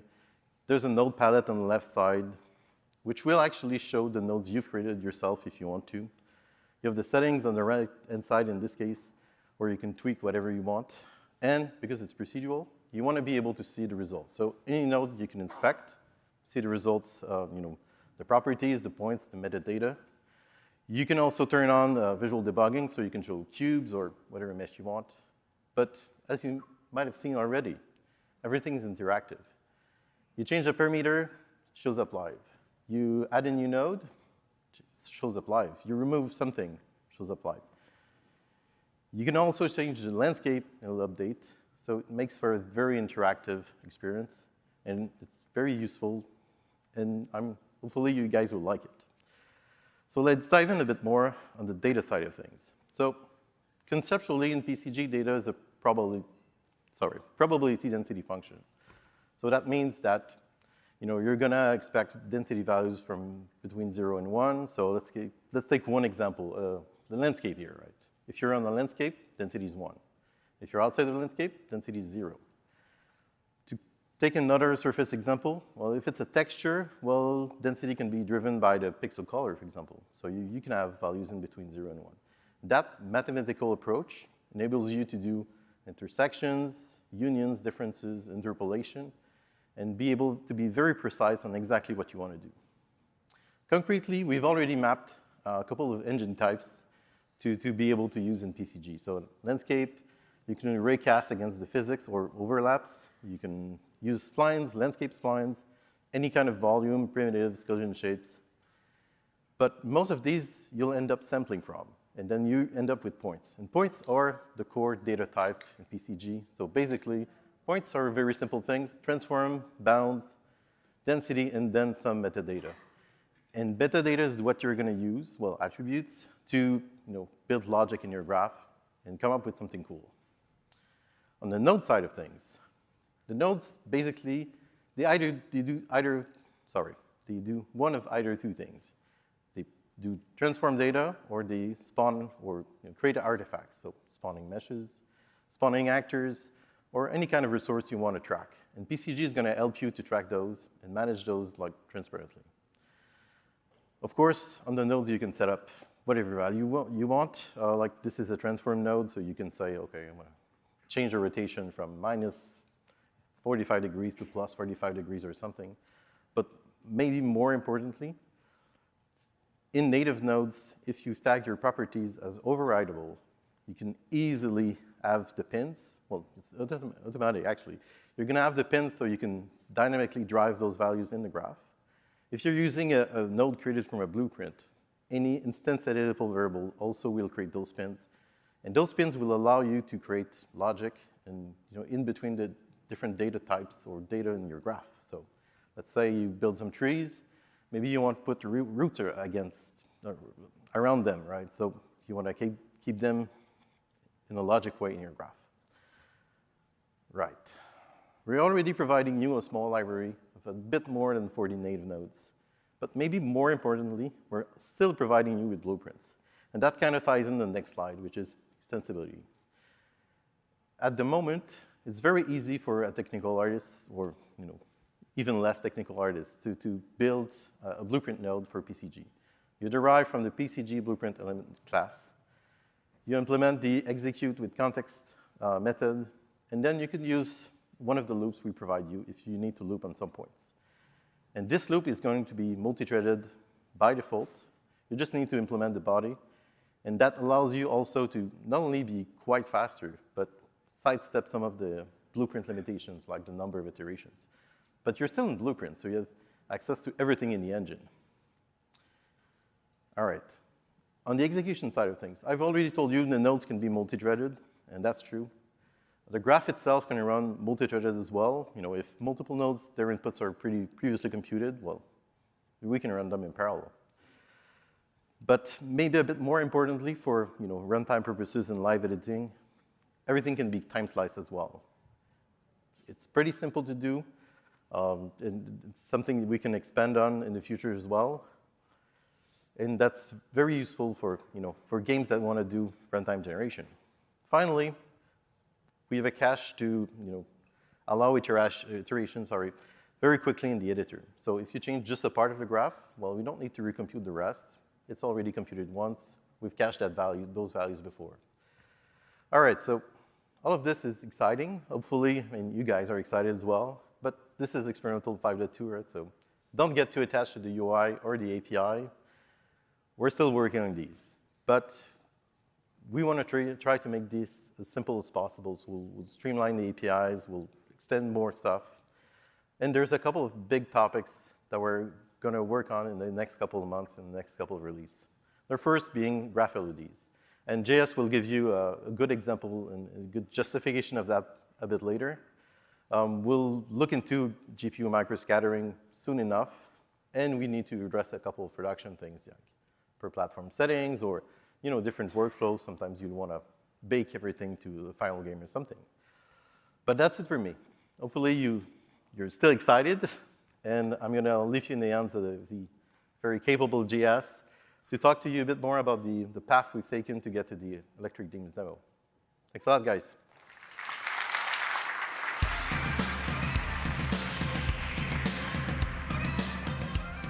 Thank you, Julien. My name is Jean-Sébastien Gay, and I'm a technical art director working with the Unreal Engine development team on procedural and world building. We started working on a PCG framework just about over a year ago, and we were able to build the Electric Dreams demo that was presented earlier in the keynote by leveraging all of the groundwork and internal prototypes that we did throughout that development year. So let me start by showing you some of the most important ones. It was clear for us that the framework had to support runtime and live editing. We started by doing gameplay prototypes in the Lyra Simple project, as we think that there's nothing else quite like games to prove the point. As you know, in-game means unpredictable player input. And that's cool, that's what we want, that's what we love about games. But our procedural framework needs to answer to that with predictable, deterministic, procedural outputs. And that's extremely important. To test that, we built two simple prototypes with different variants for each. The first one combined control point mechanic and PCG. When a team captures a point, we spawn visuals around it, as well as new extra control points. Expanding the gameplay area up to a defined grid size. The team controlling more than 50% of the area wins. The second prototype is an infinite runner, where a single difficulty variable is incremented every time a player crosses a tile. This variable is then impacting the results of the upcoming tile, by increasing the density of what's coming up. And we made also a quick alternate version by adding a random rotation to those tiles. And then we updated the PCG graph to have arrows indicating where the player should go. And that was done fairly quickly. Actually, these multiple prototypes were built under 2 weeks by only 2 technical artists. And it allowed us to confirm that having that framework working at runtime within Unreal Engine for in-game and multiplayer content is an idea totally worth pursuing. Ultimately, we think that this framework can bring new gameplay opportunities for game devs. Next, we wanted to attack scale and speed in a much higher density in a large world. The demo was about switching realities using Fortnite, City Simple, and Quixel content. Here in the video, you can see the Fortnite variants being generated live during gameplay. It is made of 4 different PCG rules. It is made of a single PCG rule with 4 different presets. And they're applied when the player goes through those portals. To achieve this, we had to build a custom hierarchical generation logic in Blueprint as a way to support level of detail based on distance and orientation from the player. This hierarchical generation concept is to be implemented natively in the framework in the very near future. As with the gameplay prototype, this was all running at game time in a quick build, without any pre-generation during the quick time. Working on these really helped us on improving performance, multi-threading, scale, and parameterization.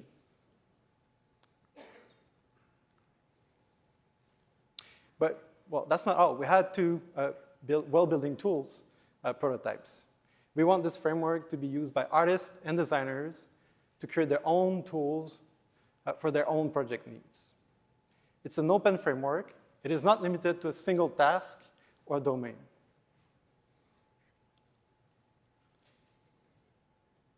In this video, you can see the interrupt with the geometry tools to separate biomes using volumes, which are then processed within the PCG graph. But we obviously had to try some building generators, or it would not have been called PCG, right? So the first one here shows handles to define the footprint of the building, and then construct it using City Simple City Simple nanite modules.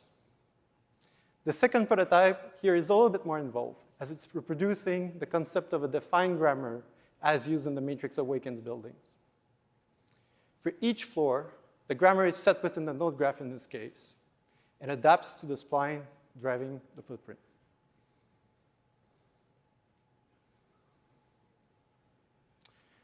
So after seeing the great assemblies that the Quixel team was producing for this demo, we thought that it was a good opportunity to start looking about how we could be leveraging and crafting and procedural all together. We started working on what we call the PCG assets that can be used inside as instance nodes within the node graph. These assets basically stores a point cloud of all visuals contained within a level, with a full set of attributes, such as the mesh and material references, the scene hierarchy, and actor tags.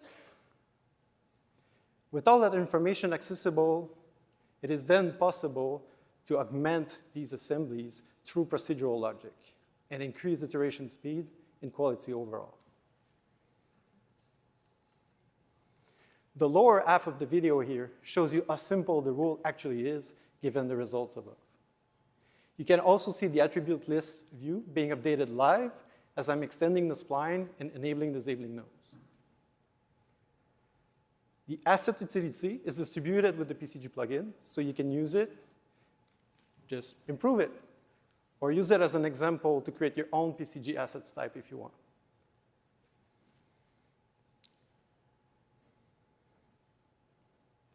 All of what I've shown here so far proves that we need to build for extensibility and interactivity. Effectively, what we want to do here is to blur the lines between procedural and traditional workflows. We believe that procedural tools should always help artists and designers to reach the best quality possible in the project's given time. Okay, enough of the prototype work, and let's jump into Electric Dreams.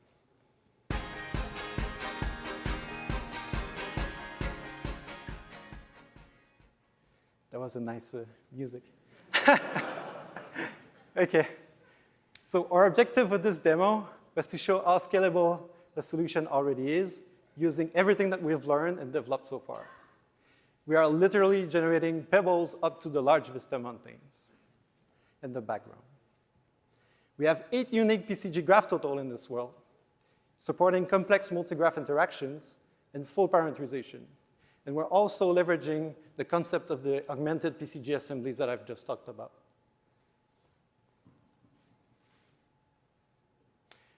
Now, what we call the close-range PCG area is made of 4 of the 8 PCG graphs. There's the small and large assemblies, the ground, and the embankment sides surrounding the area. Within the PCG graph, you can get data from actors, and you can get even outputs from other graphs. The ground rule is a perfect example of multi-graph interactions because it's using all of its neighbors to construct itself. It starts by getting the embankment spline to create its surface. And then when adding the assembly to the world, the graph gets updated. And during that update, we compute a distance field to rotate points around the assembly to better conform them around its shape.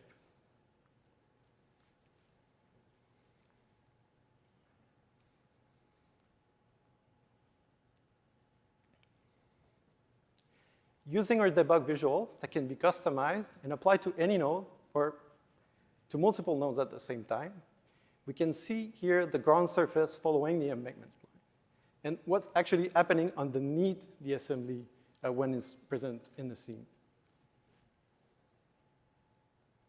By moving that assembly left and right, we get callbacks triggering the graph update, and we respawn everything that has been changed by that manual interaction.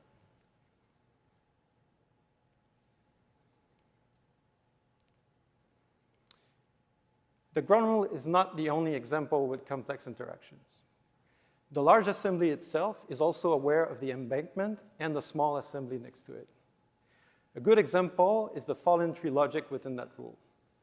The surrounding spline is used to find potential fallen tree target position, which are represented by the blue wireframe box in the image that are quite hard to see, I'm sorry. By testing for overlap between the potential fallen tree bounding volumes and these targets, we can define if the tree should be spawned horizontally, pointing down toward the ground, or just discarded completely. We can control the probability by adjusting the number of potential targets in trees, but we could also use helpers to precisely place one specific fallen tree if we wanted. Speaking of helpers, in the large assembly, we added landslides manipulators. And these can be used to customize the assembly interactively with full manual control. And then it was super easy to integrate the same logic when we are approaching the small assembly next to the large one. And this is the kind of interaction that we expect you to build and expand on when creating your tools with this framework. Now, the PCG asset prototype shown a few minutes ago has proven to be extremely useful. And that's quite a blinding image. In the upper right corner of the image, you can see the procedural assembly with all of its modules. And the same applies to the embankment rule, where we have specific modules with specific function, such as the 360 landslide on the left, that can be virtually placed anywhere because, well, it can be rotated, right?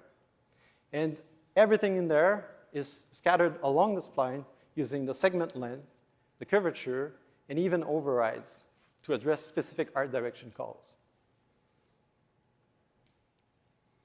But we can also use world raycast on a surface as a surface to sample on. In the case of the clover patches here, we're actually raycasting on the output of the graph itself. Placing such assets using raycasts can return invalid position and causing orientation and floating issues. So we fix that by creating what we call the flat area detector, using the subgraph feature, just like a material function that can be reused. Within that function, we reproject at the corners of all of these patches and define if the object can be safely placed or not based on overlap and orientation of these extra points. So notice the red debug points on the left, and where it's a little bit more flat on the right, we get a lot of green, and that's where you'll see Clover being spawned. And this is shown at a very, very small scale, but you can imagine that we're using exactly the same subgraph and the same logic within the forest to spawn rocks at much larger scale. In most cases, we use a static mesh spawner node that outputs optimized instance static meshes component on the actor holding the PCG component. It's not only the most optimal output for the engine, but it's also fully customizable, as we've exposed ISM descriptors that can be edited per entry.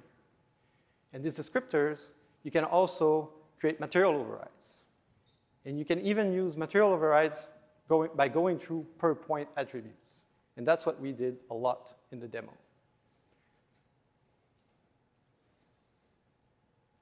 But we're not limited to ISMs. We can spawn actors, and we have to, obviously. In the case of in this case, we're spawning dynamic rocks and plants all over the area, and we're even excluding the car bonding volume. And excluding the car bonding volume is not a new idea. Remember, in the gameplay prototypes, what we had to do is remove the player from the spawning of the assets, because we don't want any assets being spawned on top of them during gameplay. OK, let's jump onto the long range. The remaining 4 rules are the vistas, the mountain and base forest rules, and the fog cards. And pictured to the right, which is there, we have the forest graph, which supports the most interaction and customization within the demo. As you can see in this video, we've exposed a set of parameters to quickly exit the forest live. Those parameters come from variables on the blueprint with the PCG component, and then are read back within the graph. While this will always be supported, as Julien said earlier, we're currently actively developing our graph instance system, where you'll be able to expose the parameters directly from within the graph. So you don't have to go through blueprints and variables to do so. A little bit like material parameters, where you want to edit them into the material instances.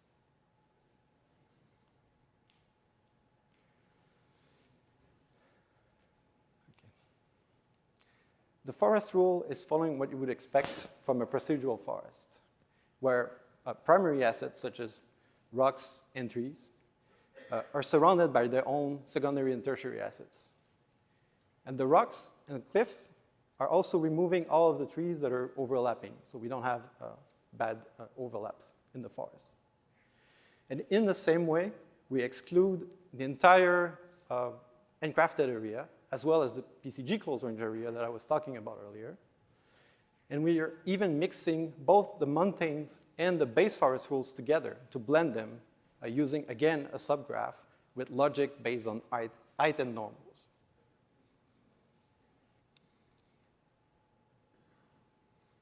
You can see in the video that's live with the debug display applied on multiple nodes.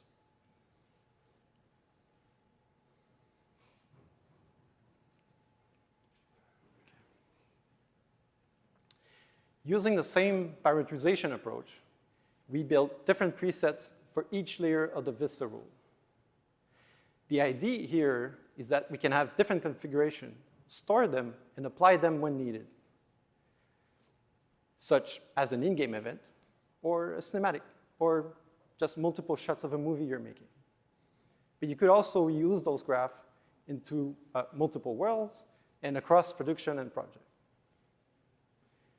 And within all of the rule of the demo, we heavily rely on attribute operations.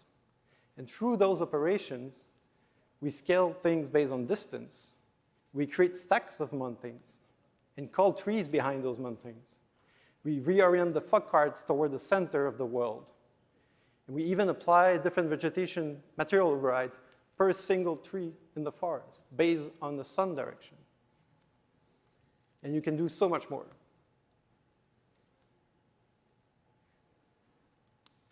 To end this part of the presentation, these are some stats for each rule.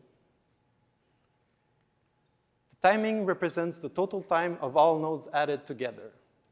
Keep in mind that for us, runtime and live editing is one of our main focus, and we'll always keep improving on performance.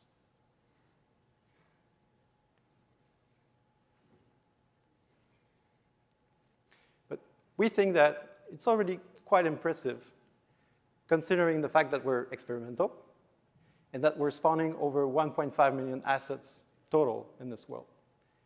And that's a 4x4 kilometer world. Now, if you're at GDC this week, please see us at the booth today or tomorrow, or attend the PCG tutorial at the Learning Theater. And if you could not make it, look out for the tutorials videos that we're going to upload on the UE Dev community website. But before heading off to the incredible physics simulation work done in the demo, and trust me, they're incredible, I want to say a huge thank you to the entire PCG Framework development team, as well as the Electric Dreams crew. Up to you now, Bryce, and thanks for listening.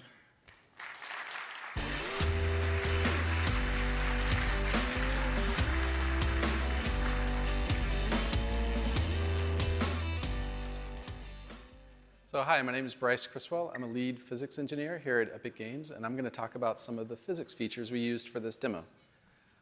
So first of all, we are very excited to have the opportunity to partner with Rivian this year and explore setting up their R1T inside of the Unreal Engine.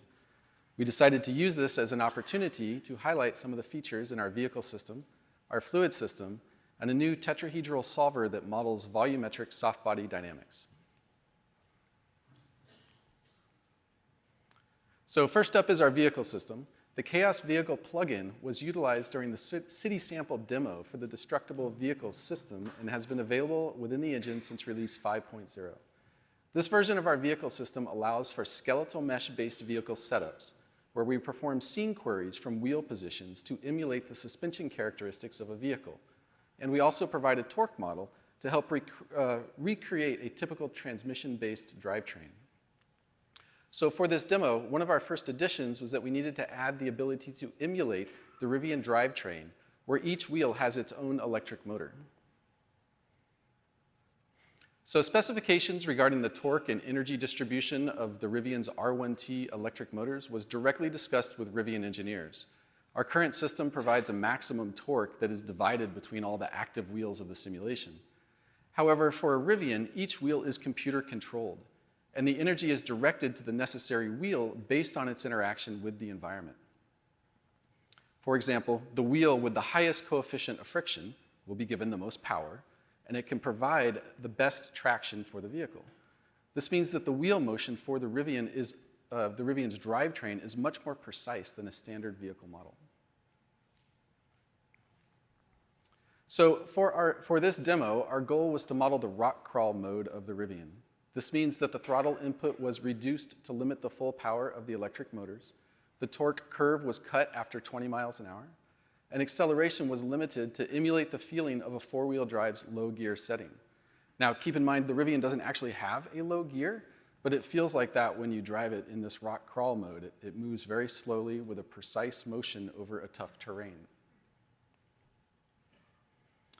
We used the existing engine braking parameters to simulate the effect of the motor's regenerative braking system.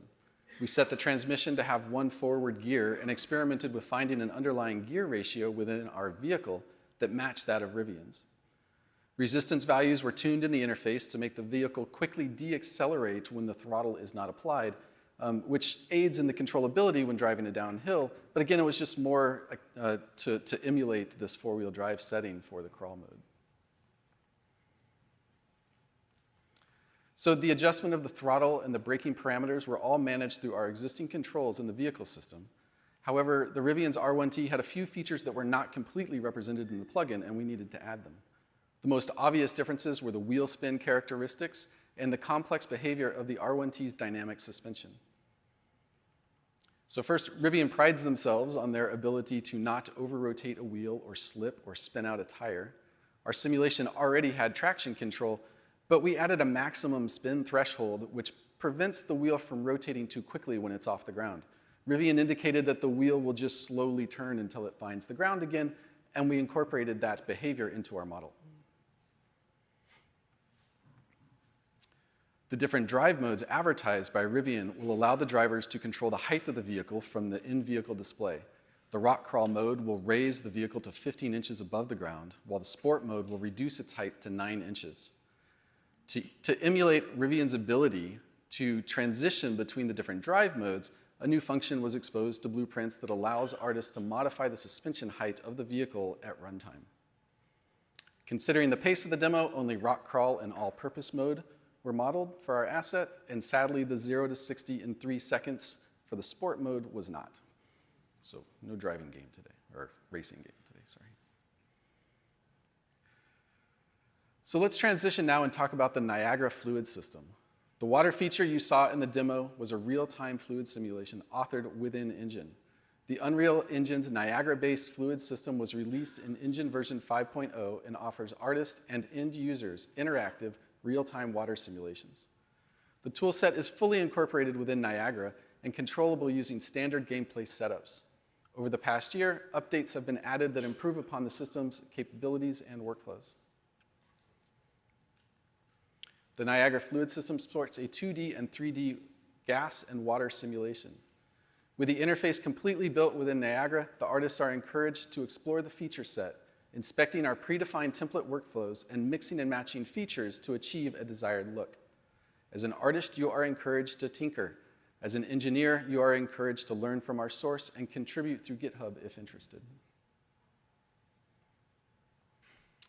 Niagara's tools provide several levels of abstraction for an artist when building setups and workflows. Here we see on the left an example of an emitter's summary view, which provides high-level simulation controls that simplifies an artist's interaction with the fluid system.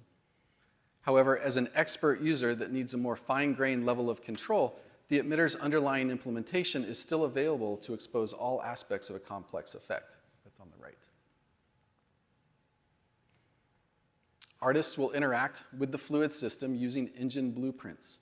As you can imagine, blueprints provide artists with gameplay controls over the real-time environment, allowing for event triggers that can start and stop a simulation, control collision interactions, allow artistic direction using fields, and direct the fluids with velocities. Of course, if real-time is not your thing, and you need to utilize a more traditional visual effects pipeline for cinematic-based workflows, you can cache your simulation results and play them back within Sequencer. So for this example, we are running a live sim in Sequencer with a keyframe controller. We adjust the collider's timing to get the desired look, and then cache the fluid sim with a simple button on the cache track. We can then scrub the results or render using the cache, thus avoiding a heavy simulation every time we need to render the results. The liquid solver is based on the fluid implicit particle method, also known as FLIP. The solver simulates water particles moving through a voxel grid that defines pressures from the velocities of the particles. To represent interactions with the environments, collisions are stored as boundary conditions within the grid and prevent the flow of particles through scene geometry. Ultimately, the FLIP solver produces a velocity that gives a plausible, divergent-free motion, which can then be transferred from the simulation grid back onto the particles.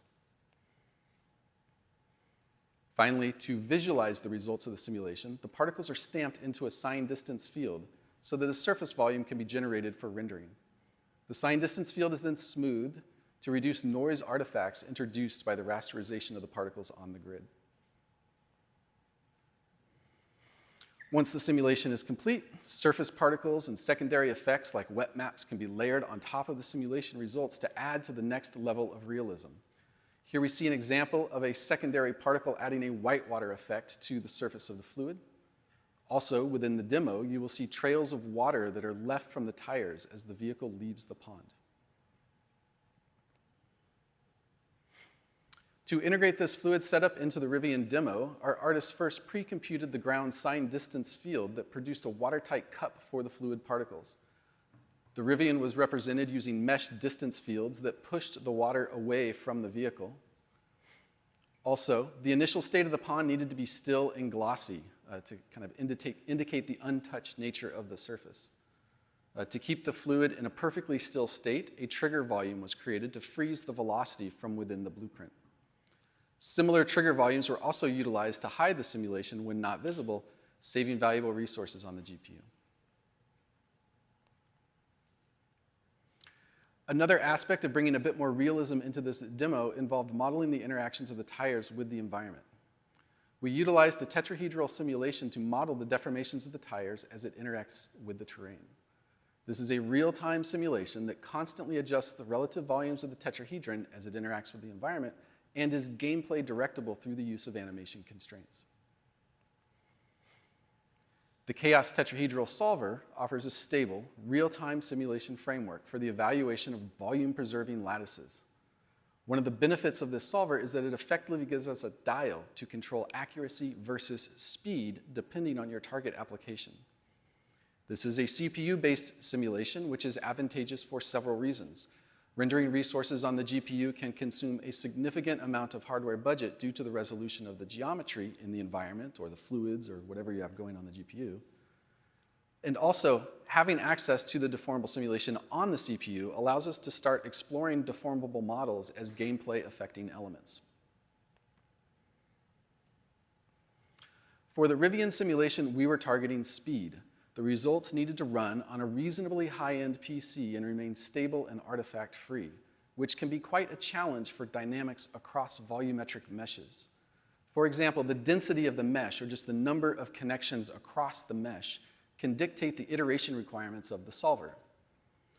As a result, a denser mesh will require higher iteration counts to properly propagate the energy through the system. Therefore, a balance needs to be found that allows the mesh to remain visibly plausible, but performant and within budget. So I intentionally added this bottom video to make a point about convergence and mesh resolution. The noise artifacts we see on the lower example are an indicator that the simulator is not taking enough iterations and will need more time to resolve. Unfortunately, this means that you will not be able to run at this level of detail in real time, and will need to consider reducing your resolution. If you actually need this level of detail in your simulation, you will need to consider our in-engine cached solution to get reasonable results, and then potentially play back a cached canned animation inside the simulator, or inside your game.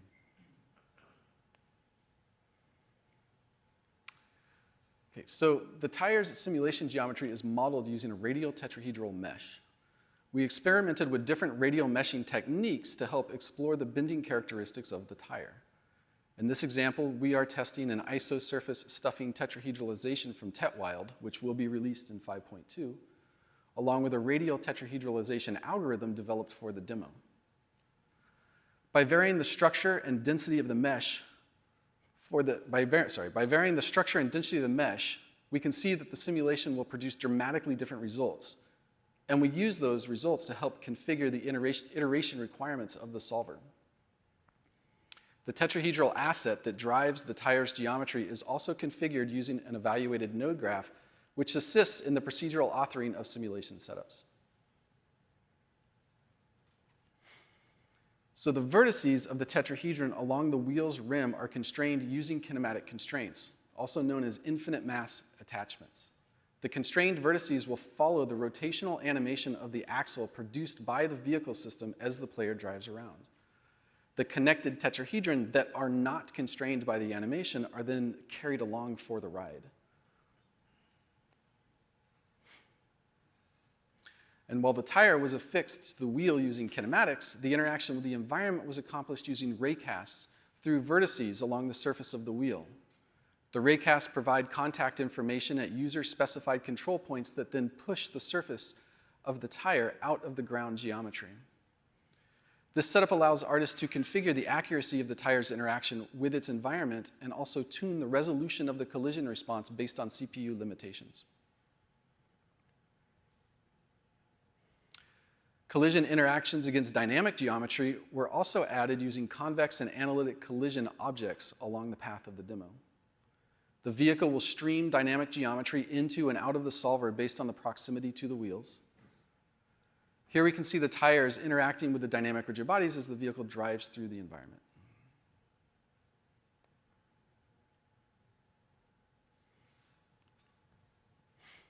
Lastly, to see the results of the simulation, we transfer the simulation mesh onto a higher resolution surface for render. This approach can target both nanite and skeletal mesh geometry types. For the Rivian, we are using texture maps to deform the nanite geometry. However, skeletal mesh deformations can be accomplished through an Optimus deformer as well. And I want to just pause here for a second and express how impressed I am with what the rendering team has been able to accomplish. This tire is roughly 1 million vertices, which is a very high resolution for a deformable gameplay asset. Being able to push the deformations into such a high resolution surface has really helped sell the realism of the tire. So the Rivian is just one example of how you could perform a deformable simulation in Engine. Because the solver we are using allows for convergence if you allow it to take enough time, you can also use our solver to produce cached, high-resolution simulations that can be played back within Sequencer. For example, this shows a multi-layered muscular skeletal simulation where the underlying muscles are simulated against the skeleton. On the left, we have a passive muscle simulation of a character against its animation. On the right, we see a fascia layer simulated on top of the muscles. Sorry, that first frame did not play. So please note, this example is not a real-time simulation and is experimental in 5.2. But it could be used in a character training pipeline to construct an ML-based GPU deformer if you want a real-time solution on the skin. So if you would like more information about our ML-based character simulation pipeline, please see our 2 o'clock talk, Metahumans, Framework, and Machine Learning for Next-Gen Character Deformations. So lastly, here's another look at the different elements coming together.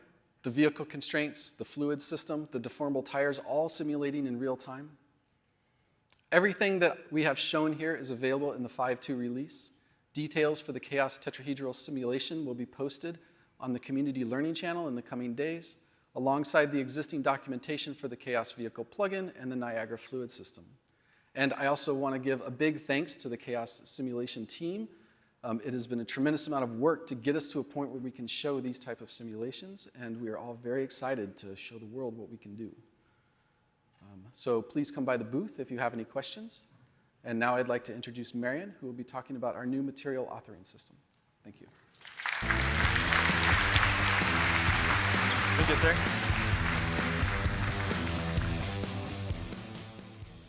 All right. Hello, everyone. My name is Marian Alaoui. I'm technical artist for Epic Games, part of the Special Project team. Today, I'm really honored to present you Substrate, the new layering system for Unreal Engine 5. The beautiful jungle demo called Electric Dreams demonstrates this new powerful feature that improves a lot the visual fidelity. All materials in this demo are using this new material system by simply enabling the option in the project settings. But now, let's talk about what is Substrate and how is it working. Before going into the details, it is important to understand one of the core features. In traditional real-time rendering, reflection is calculated by merging all the parameters all together to output a final specular that's going to be more or less accurate. With this new system, Unreal is able to separate each reflection for each layer by calculating them separately, and that's going to output the result for you. With this in mind, artists will be able to work with accurate material based on an optimized multi-specular, also called multi-BSDF, that will increase the visual possibilities. By upgrading the new material graph, Unreal is offering more flexibility with less complexity by merging multiple shading models into a single node. Default lit, subsurface, skin, and fuzz would be all merged together. Each layer in Substrate are composed by an interface, here in yellow, and a medium in blue. Substrate help to reason about what we manipulate and how light would interact when dealing with those properties. Every node we are playing with are allowing physically accurate transition, but still allowing artists to do some variation and explore different art styles. Each substrate element will generate a spatial topology, allowing the engine to easily reorder the layering system. Substrate is coming with a new node called slab that offer a lot of advantages. With parameters, you can create a huge variety of materials that could combine different shading models into a single asset. Each BSDF is represented as matter, where stacking them together is resulting in a variable list of packed bytes that will change based on the complexity of the material. You can compare this, like this topology of the system, to a gbuffer, for example. This adaptive storage enables per-pixel topology and features scalability that provides a range of optimization without sacrificing the quality. This is one of the key elements of substrates. Don't lerp anymore, just use substrate operators. The new layering system allows you to physically transition between matters such as dielectric and conductors. Parametric blending is allowing per-layer optimization that gives you freedom to choose between performance and quality. Note that this is going to be inside the different operators I'm going to show you just after. Substrate is offering you two main types of composition.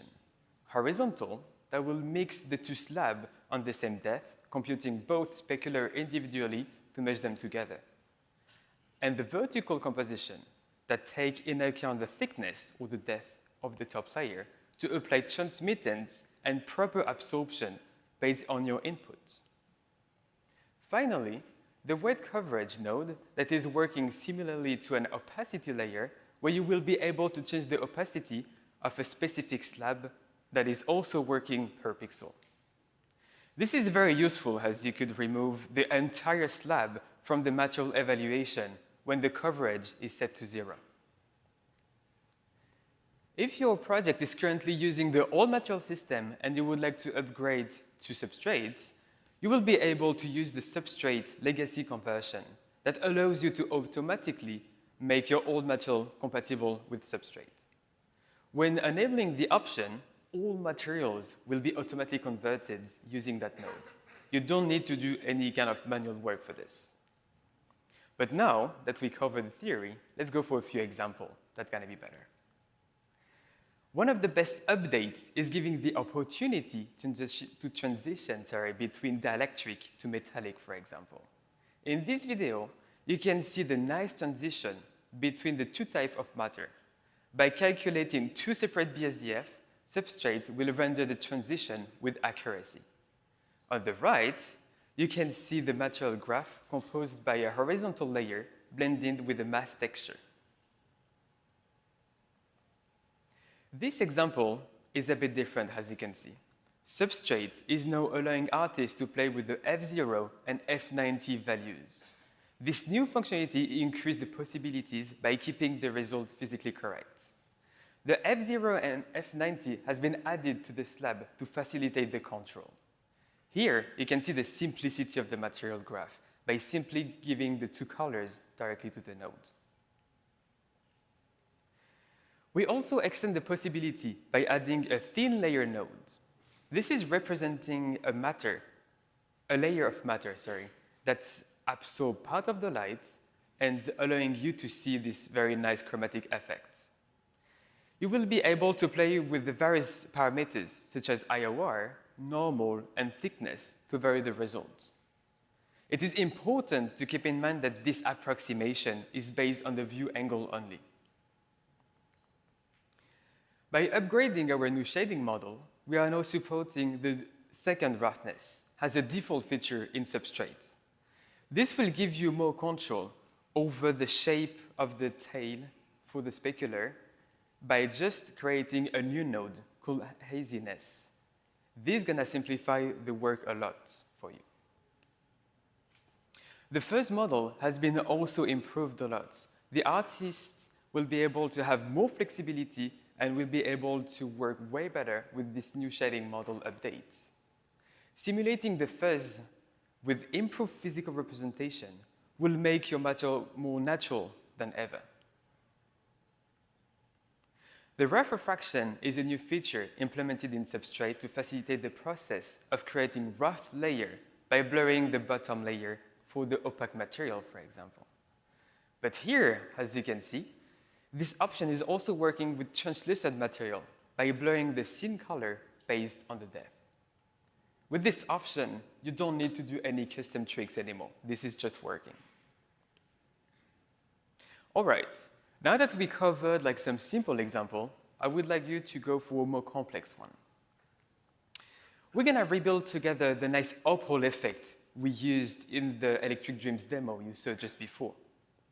In the first place, we will create the bottom layer representing the back of the element.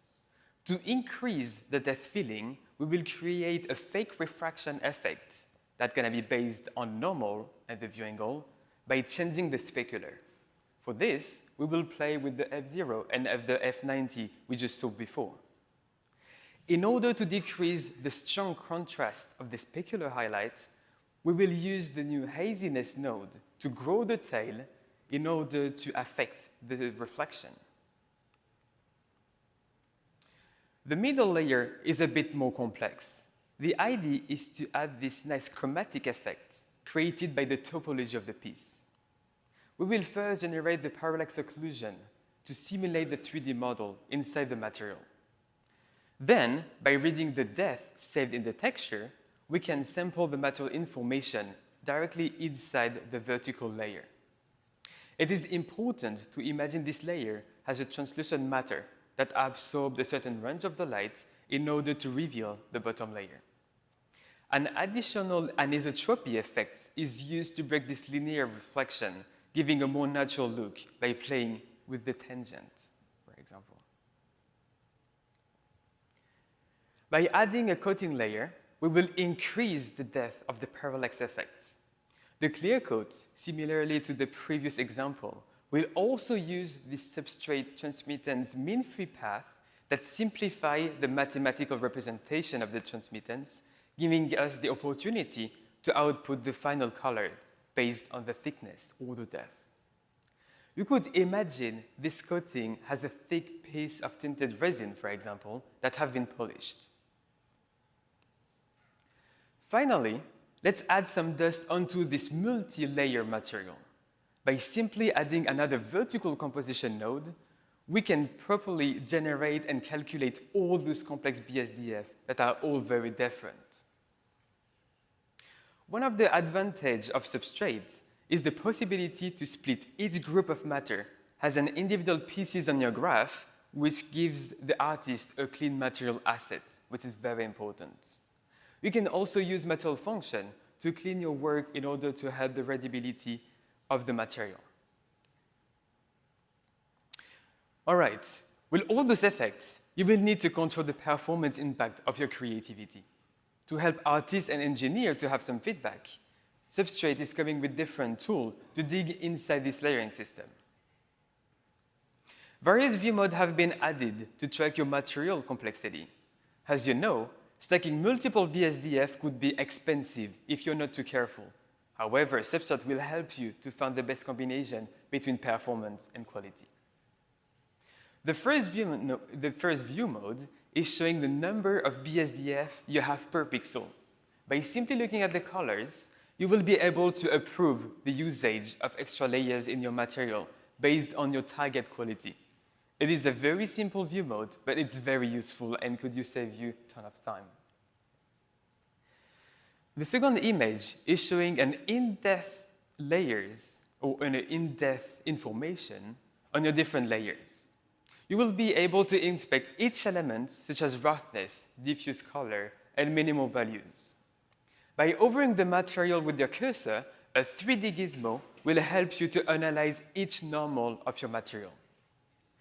An additional information will be added to the screen in order to visualize the performance impact on your memory. That is very important to keep in mind.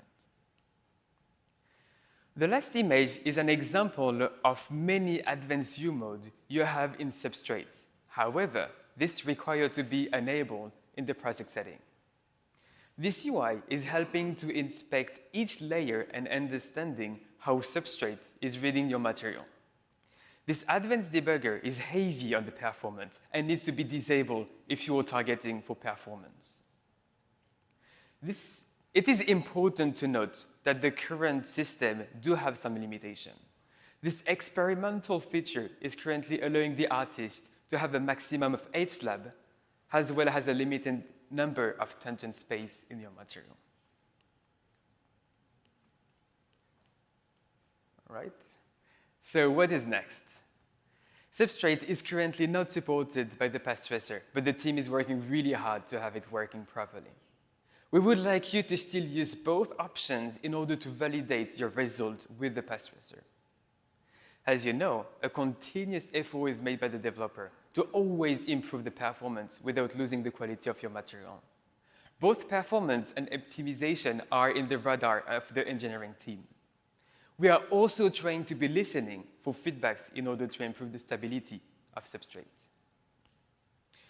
All right, if you have any question, feel free to see us directly at the booth or attend to the session that's going to be also happening at the booth today. I would like to do a special thank you to the rendering team, especially to Sébastien Hillière and Charles de Rossier, who has been amazing creating this amazing framework. With all this in mind, I would like to thank you and enjoy the rest of the day.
Yeah, when I started out working with Omno, it's been this huge mountain of work in front of me, and there's been so many doubts, and the pressure was insane. And when I look back on that now, I still can't believe how lucky I am that the story ended the way it did.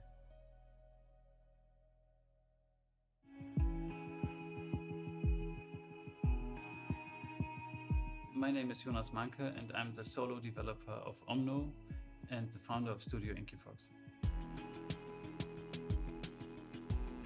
Omno is a third-person adventure with puzzle platforming elements and a strong emphasis on exploration. As a player, you're on a pilgrimage seeking a mystical light. As you go through the game, you reveal bits and pieces about the ancient culture, and you eventually learn something about the character that you're playing, or maybe even about yourself as a player.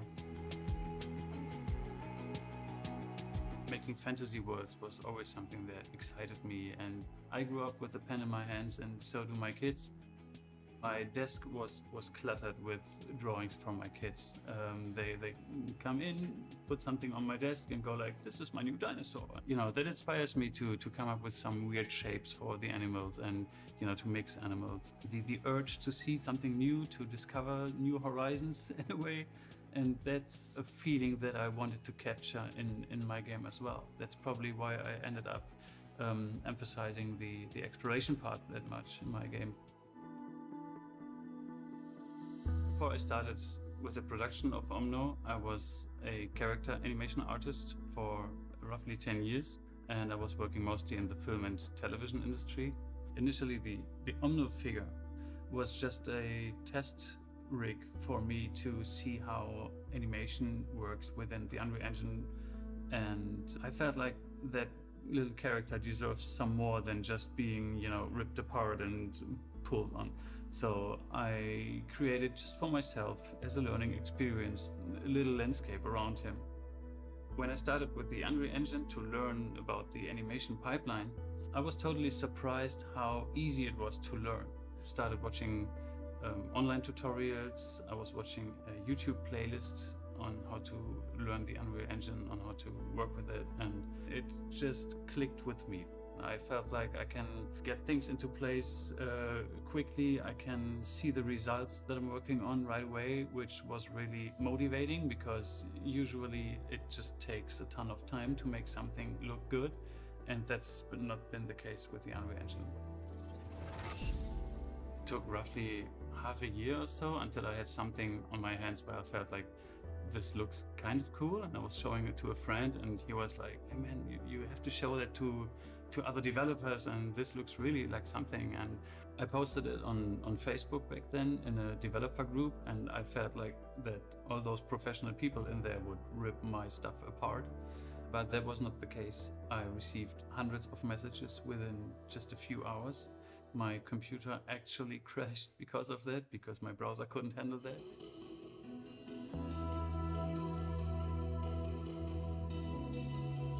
I knew I have to move on with the game and handle all the doubts and questions that I had on the side, and handle the funding question.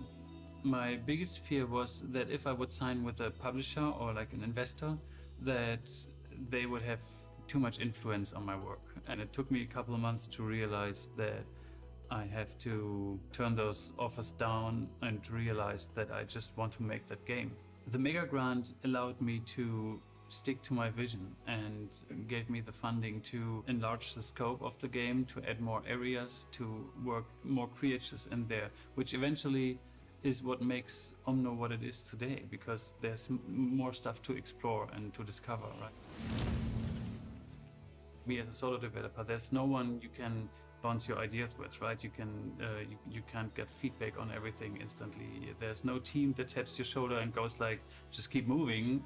When you're in doubt, then basically the entire production is stuck. The mega grant gives you the moral boost and gives you like a true indicator that you're working on something that's promising and that it's worth it to pursue, and that someone's believing in you. That's a message with a really big impact.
At Gameloft Brisbane, the culture is everything for our studio.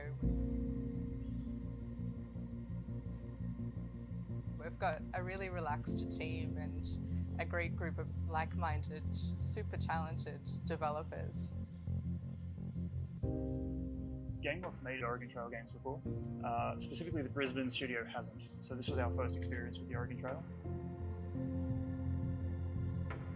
How we kept the heart and soul of the original Oregon Trail was, really just at the start, going back and playing it and breaking the game down screen by screen. We took that and then, dove into researching what those actual locations were on the trail. Really just understanding where the original developers, what they were trying to get at. Trying to keep as much real history in the game as we could was really key. So we really wanted to base everything in reality. And it kind of naturally lines up, right? Because the original did the same thing. It was just simpler. We basically tried to look at it as if we were making it for the first time, following the same guidelines as the 1985 version. We noticed in the original there wasn't a lot of Native American representation. It's funny, the original developer in a Reddit, he actually called it out as well and said that if there was one thing that he could add back into it, it would be to tell more of those stories.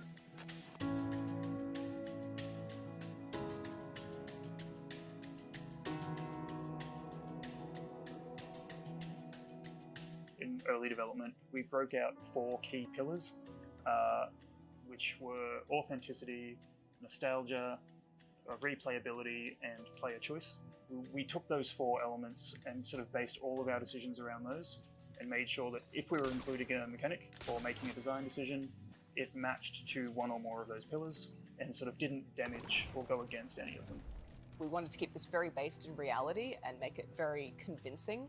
So I would look up what types of foliage turned up in certain areas of the environment, and I would go on Google Maps trips to make sure that I was following the terrain very accurately.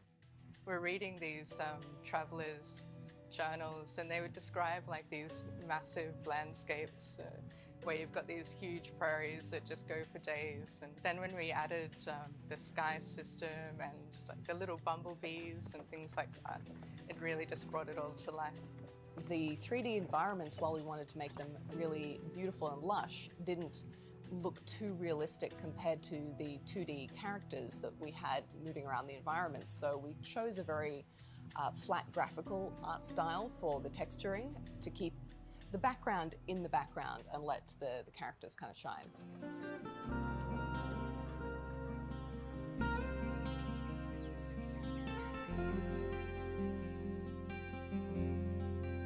So when Unreal first came into Gameloft Australia, it was just such a smooth process. Quite quickly and easily, the team were able to pick it up and get started. And I think what's really amazing is that global community for Unreal. There's just so many resources that the team could pull from and learn. Being able to work in engine like I could with Unreal was really important, and also all of the natural environment landscaping tools that Unreal has really sped up the process because we had a very small art team for creating the environments. So speed was everything, and Unreal's foliage tools, all of their mesh painting tools were really important for creating a very fast pipeline for creating a lot of content quickly. Working with blueprints makes everything much faster. Development and iteration process, iteration time between what you want to create and what you see is much quicker. So to create visuals, to create materials, to create post processes, anything that needs a lot of iteration is much easier to do through blueprints than, let's say, in C++ or other languages. Blueprints gave us the flexibility to just create content very quickly and then iterate upon it very quickly as well. We have, I think, just shy of 400 events in the Oregon Trail. We wouldn't have had even half that with any kind of lesser system. When we started using Unreal, it just made such a huge difference for our art team. It just meant that they could, finally be hands-on.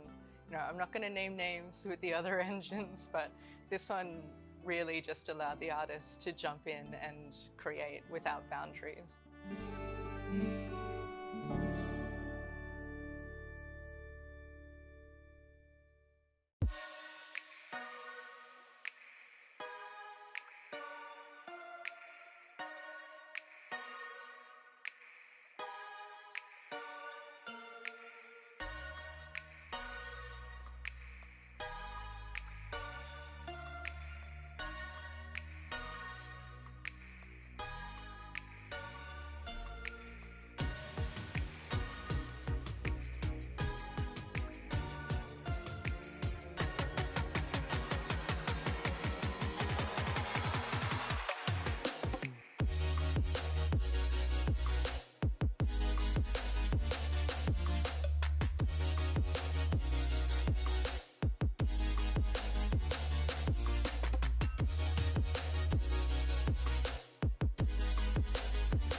It is interesting working with the person working with your wife or your spouse or whatever. It can make it weird, but I wouldn't want to do this project any other way. Yeah, because when you fight, it's like a regular spouse fight, right? Yeah. Both of us didn't want to give.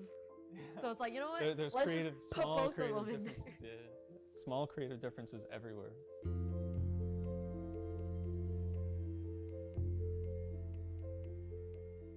I'm Jordan. And I'm Arisa, and we both make up Blue Curse Studios, and we're working on our first game, Snacko. When this project started, we were at a pretty stable place in life. I was a full-time software developer making a pretty decent salary, and you were just about to go into the games industry on your own, and then we kind of said, you know what, we're not going to do that. Let's do the hardest thing possible. Let's have no income. Yeah, let's have no income, and then try to get people to trust in our vision. Right before Snacko, I was still in college learning game art, so it was mostly 3D. We started doing these game jams because my college taught Unreal Engine. I think one of the best choices to do fast iteration on because of the Blueprint scripting system, so it was really easy to prototype and iterate.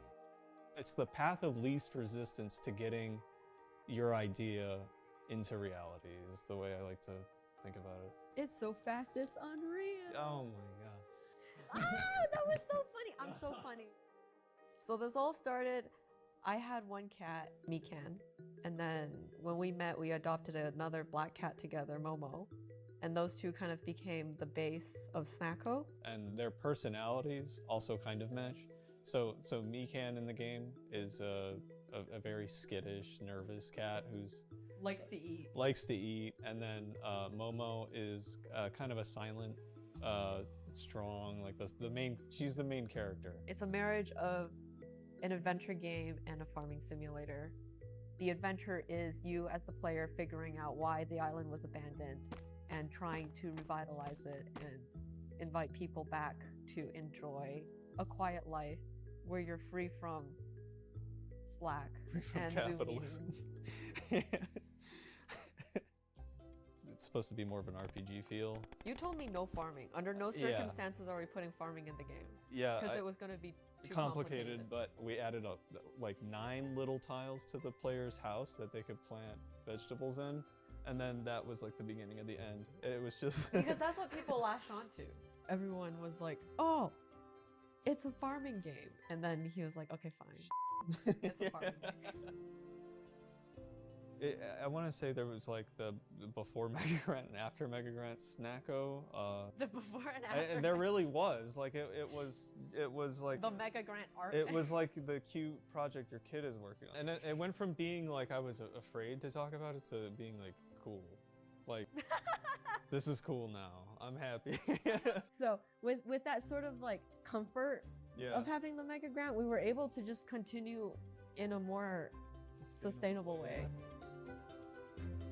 You get into a bad cycle of let's do this thing that is not going to benefit the project in the long term, but it's going to look good now. Yeah. And we need it to look good now because we need to show it to publishers or to people. When we got the Mega Grant, people started taking it more seriously. They did. We got emails back again from publishers or people who wanted to support the project. Next up for us is releasing the game. We just want to release the game. It's been our baby for 4 years, and we want to see other people playing it and enjoying it. We're so close, but it's so hard. If there was like a graph for game development, it would be like, wow, this is really cool and really fun, and then it goes like that. Difficulty curve. Yeah, and then it goes into like crying. I wouldn't want to do anything else. I cry about it is a lot of pain, but it's also it's like good pain, you know. It's the pain that makes you stronger. That kind of pain. Not like you slipped a disc kind of pain. What the?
Hello guys, how are you? Tobias Rusjan here from Cyber Studios. We are a small indie dev team from Argentina. I started creating games in the late 90s using a software called Deep Game Studios. During high school, I kept coding, creating some basic games during my free time. In 2007, I started my first job in industry as a junior programmer, creating mobile games for another company. I learned a lot there and met great people. We went from Java to C++ and then C# in Unity. In 2011, I quit that job to start making my own games. So I contacted my uncle Ivan Rusjan to help me out with the money while I stay at my mom's house. In 2012, we officially started Cyber Studios with a team of only 2. We worked in the Doorway saga for 5 years, delivering 3 titles during that period. The team and quality of the games kept growing with each release, but it was always pretty tough since we were just a few guys doing a crazy amount of work. I did all the programming, but also design, 3D modeling, animations, and even sound effects. And that's only related to the game itself.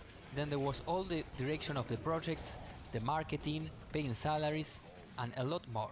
We finished the Doorway saga in 2016 and started working on our most recent project, Hellbound. A 90s style first-person shooter I wanted to do since I started making games when I was a kid.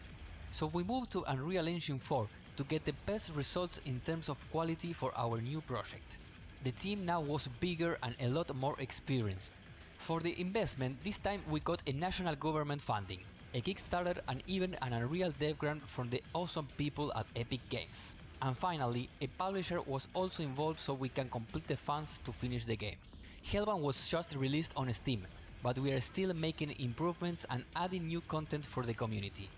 What I think always helped us to get the funds and attention we need for our project was to have prototypes in our hands. We always worked very hard to have something solid to show to the world, and not just an idea or a document with some references. You guys can follow us on Twitter, Facebook, and Instagram. We are Cyber Studios, and we wish you the best in your awesome projects.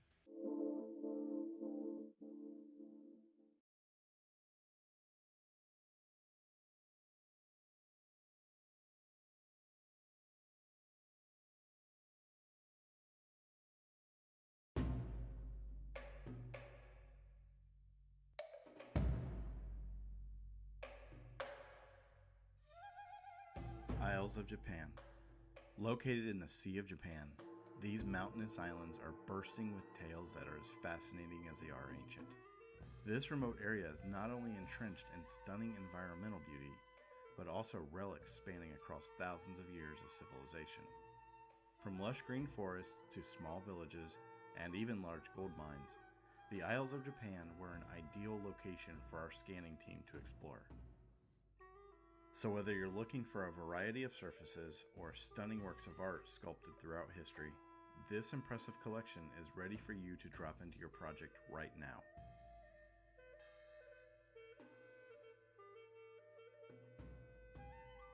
Visit the Megascans library today where you can get these assets for free with your Unreal Engine account.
Hi everyone, welcome to battle testing Unreal Engine 5 next-gen systems with Fortnite.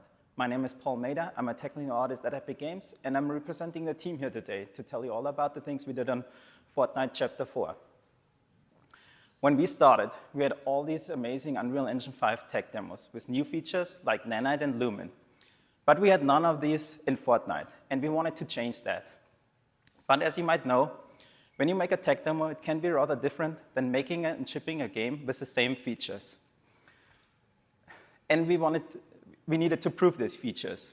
And we needed to do it in a way that fits the style of Fortnite. But we definitely wanted to do it in a way where people say, wow, this looks really great and very different from Chapter 3. So we wanted to go from this, which is Chapter 3 of Fortnite, to this, which is Chapter 4 of Fortnite. Nanite is one of our biggest new features. It lets us create highly detailed geometry. So of course, we wanted to use it. Our props and hero meshes are modeled directly in a digital content creation tool. And our artists are allowed to use whatever techniques and tools they prefer. It is then exported into the editor. And once in the editor, we rely heavily on automated generated LODs for our fallback meshes. There's nothing out of the ordinary here. It's a very common workflow that most artists are familiar with. But Fortnite has a very frequent release schedule with lots of new content each season. Especially our building system is very complex and highly customizable. So a single wall, for example, can have different looks using different texture data assets. It could be a very detailed brick wall or a simple plaster wall. So we knew building all of these variations in high detail wouldn't work with our Fortnite pipeline. So we thought a displacement pipeline is the most likely to succeed.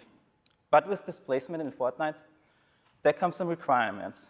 We needed it to be crack-free, we needed to maintain our modular seamless tiling meshes, and it needed to work with our building system. Scalability is very important for us. We have a wide range from mobile to high-end PCs. And also, we needed to be able to update our old assets easily. A low memory footprint and a low impact on artists was also important for us. Then we needed to figure out how we are actually doing displacement. There are two common solutions. One would be a world position offset shader, which is great because it's fully dynamic, it updates instantly, but on the downside, nanite meshes are rather slow when used with world position offset shaders. And every mesh would need a very high tessellation by default. The second solution would be to model it directly inside of a DCC tool using displacement. The great thing about that is our artists would have full control over it. But on the downside is it would be a lot of work for our artists. And once it's in the engine, it's not very flexible. And that means iterating on it would be slow. So neither of those worked for us. We needed something that's in-engine, lets us quickly iterate, and has a lower performance impact and a lower memory impact.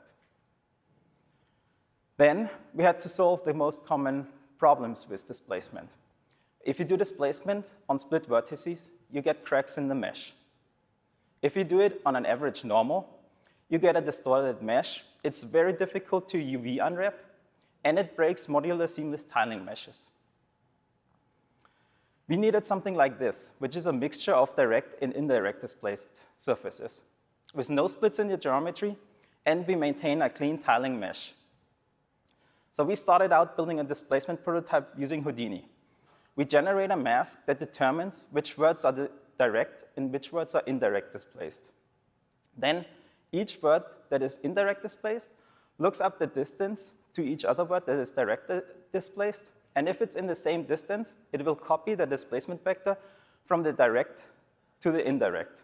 This gives us the clean crack-free mesh that we wanted. This was a great proof of concept. But sadly, we don't use Houdini engine with our editor Fortnite builds. And our environment artists don't really use Houdini itself to model the environment assets. This meant this workflow would be rather slow. Around this time, a new feature called Geometry Script was brought to our attention.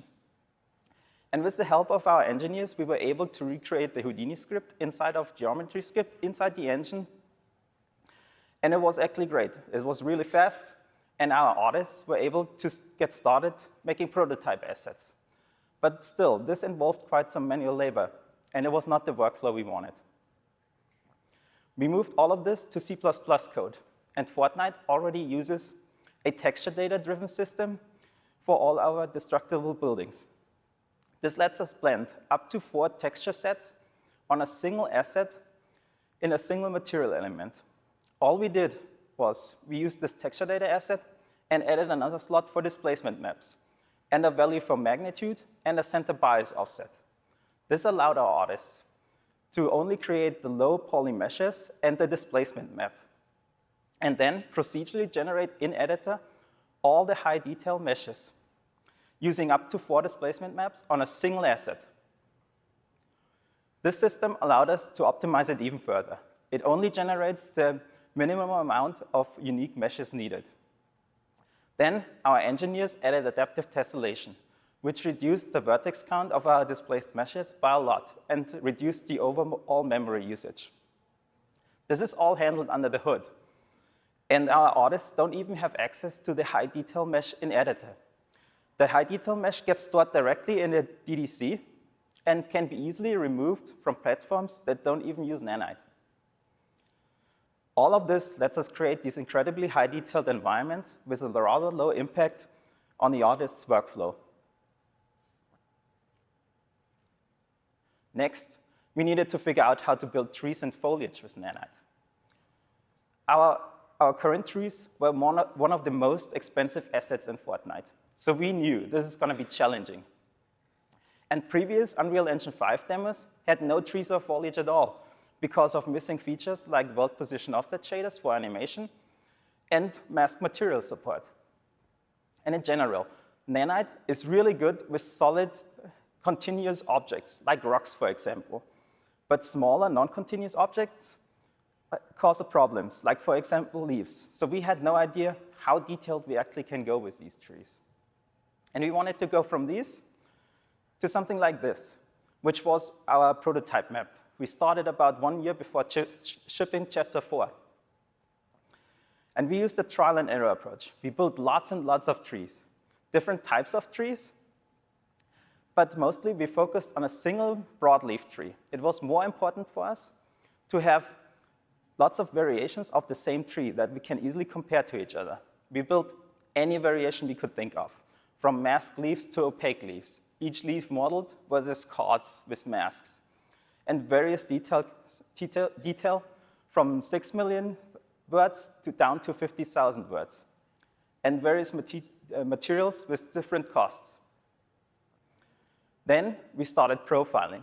We made a little blueprint that let us switch between all of our trees at runtime. This made it possible to profile everything at the same time and get data we can compare directly to each other. And we learned a lot from this. So what did we learn? Opaque materials render way quicker than any of the masked materials we tried. World position offset shaders work now, but they're expensive. And for the average density of our trees and overall performance, we had a budget of 360,000 words per tree. And that's actually not that much when you consider you have to model each leaf without the use of an alpha mask. Even so, we now had on the trunk and the leaves our opaque material. We found out that still splitting it up into 2 material elements is faster than using a single material element with a more expensive shader. And even so, we don't use masked materials anymore and don't have a masked material overdraw. Nanite has its own material overdraw problem, so keep that in mind when you build your trees. Shadow proxies can help close up this performance, but in a distance, they don't do much because Nanite will target about the same triangle count for the proxy mesh as for the real rendered mesh. And finally, when you model trees this detailed, definitely use a procedural modeling tool that's made for that. Each vertex counts with these trees. Our trees are mostly built with single leaves using about 8 to 10 words. But we use a few bigger clusters that have 30 to 38 words. We use them only in occluded areas just to fill in some density. Even so, they are higher in detail. They're actually safe on the overall vertex count of the trees because you don't have to spawn as many single leaves. And in total, we spawn around 30,000 leaves on one tree. Then we needed to optimize our world position of the shader for the animation. Our old pivot painter script was way too expensive for these trees. We needed something very simple without complex calculation inside of the shader. Our approach to that was using more lookup textures. These lookup textures were created in a Houdini script. The Houdini script takes the hierarchy that was created in the modeling tool, converts it to a skeleton, and then we run a vellum solver on this skeleton to generate the animation. This animation is then transferred back to the tree using UV mapping and the baking of the animation lookup textures. This is a very similar approach to our old pivot painter script. But instead of storing the pivots, we store the animation directly in the texture. This system is effectively manually GPU skinning with a one bone influence. And we bake out 4 textures with this, where U is the animation timeline, and V is the mapping of each branch. And all of these 4 textures give us all the transforms we need to animate our trees. And the result is really high detailed trees where each leaf is modeled and we have nice animations on them. But that comes at a higher memory cost due to the uncompressed HDR textures we need. Sadly, we also need to sacrifice individual leaf movement with this system. And it's definitely something we want to improve in the future. Our trees also don't react to the physics field. And our animation is currently rigid. And we would like to soften this out a little bit by using at least a 2-bone influence. Now that we know how our nanite trees are built, we also know it's exactly the opposite from how our old trees were built.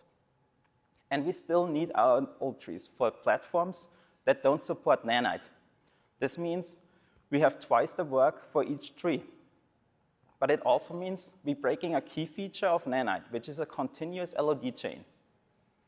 So we needed a custom setup for this.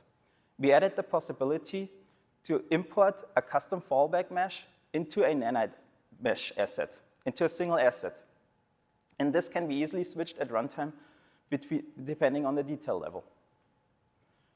And because these 2 meshes are so different, we also needed a unique material for each of those. So we added the possibility on each material to add a nanite override material to it that is then only used on the nanite mesh. Then we had the idea that in theory, nanite meshes render way faster if they all use the same material. It needed to be a single shader, no use of material instances or anything. This was rather hard to pull off, but we managed to do it by using a blueprint that automatically converted all of our trees from a 2-material setup per tree to a single material for all of our trees using UDIM and array textures. Sadly, this didn't turn out as we thought. It was actually way slower. And yeah, because of the higher shader cost. But something good came out of this. We now had a blueprint that can run geometry script on all of our trees, and we used it as our pipeline tool. This tool automatically merges the nanite and the non-nanite mesh from separate assets into one asset, and then takes the collision from another separate asset and merges it into this asset. On top of that, it also automatically bakes the imposter using a modified version with geometry script. Even so, the imposter is only needed on the fallback mesh. The nanite meshes don't need an imposter anymore. And being able to batch process all of our imposter bakes saved us so much time. This used to be days of work, and now it's a matter of a click of a button. Then we moved on to figure out grass and smaller plants. We used the same approach as for our trees. We built lots and lots of variations, and we did a lot of profiling. We had a little Houdini script that let us procedurally generate grass meshes with different details and looks. And we pretty much came to the same conclusions as for the trees. For a grass cluster of about 150 centimeters in diameter, a vertex count of 1,200 verts worked well for us. But we still needed distance culling. And because vertex shader is again expensive on grass, we needed to disable the vault position offset in a distance. This meant we couldn't use our old system of fading out the grass in a distance using a vault position offset shader. So we needed to switch that to a pixel shader. And we fade out our grass by matching the color of the terrain and the normal of the terrain. Each blade modeled is again way faster than any cards with mask materials. And low nanite overdraw is even more important than for the trees. As you can see in the overdraw visualizer, when you have rolling hills of grass, it adds up very quickly with the nanite overdraw. Then we had to again optimize our vault position offset shader for the animation. For all grass and small plants, we use a single generic lookup textures with a baked offset in it. This doesn't look as good as a real rotation, but it's very cheap. We also optimized our wind speed and noise textures. In the red and green channel, we store a directional noise for the wind. And in the blue channel is an intensity noise. Then we store the wind speed itself as a mipmap. This allows us to blend between different wind speeds just by blending between these two mipmaps. And the result is really high detailed grass, and where each blade is modeled, and we have nice animations. Fortnite is a few years old now, and we have lots of legacy content, and this needed to be updated. In general, non-nanite meshes render slower than nanite meshes, even with the same vertex count. And especially when virtual shadow maps are enabled, non-nanite meshes render way slower the larger they are. But nanite still has some limitations, like for example, per instance, vertex colors are not supported, and some materials are not supported, like translucency, for example. So based on these criteria, we made an editor utility blueprint script that we run on each of our maps and find all the meshes that we can automatically convert to nanite. With Lumen, we had for the first time realistic global illumination in Fortnite. But our content was not made for that in mind. With Lumen, we have a much higher range of exposure from dark interiors to bright exteriors. So we had to update all of our emissive materials. We used the inverse eye adaptation node to make our emissives independent from the exposure. That way, they always stay the same brightness. The same can be done with light itself, using the inverse exposure blend feature. This is great for lights that are used with gameplay and always need to be the same brightness, no matter what the exposure is. Beautiful lighting often doesn't line up with what's needed for gameplay. Player visibility is very important. And we used local exposure to balance dark interiors and bright exteriors. And then we added a little bit of lumen skylight leaking to it to avoid any pitch black areas. The bright and vibrant colors in Fortnite required us to have more control over the global illumination. For example, we had very extreme green bounce light from our landscapes. To fix this, we used the ray tracing quality switch replace node in our landscape material, and we desaturate the base color just by a little bit, and that got rid of the green bounce color. The great thing about this technique is it can be used the other way around. So it lets you light a scene much more than the surface would suggest. So here you can see a neon sign. On the right side, it emits much more light than on the left side. But the emissive itself is not blown out. But be careful with this technique. It doesn't affect screen space traces. So you want to avoid too big of a mismatch between the two. Now that we had this amazing lighting engine, we needed more control over it. And our old time of day system was very limiting. It only had a linear interpolation between 4 presets. And it was rather difficult to preview, and it has a very complex interface. So we switched our time of day system to a sequencer-driven system. which was great because we had full control over each second of the 24-hour day cycle.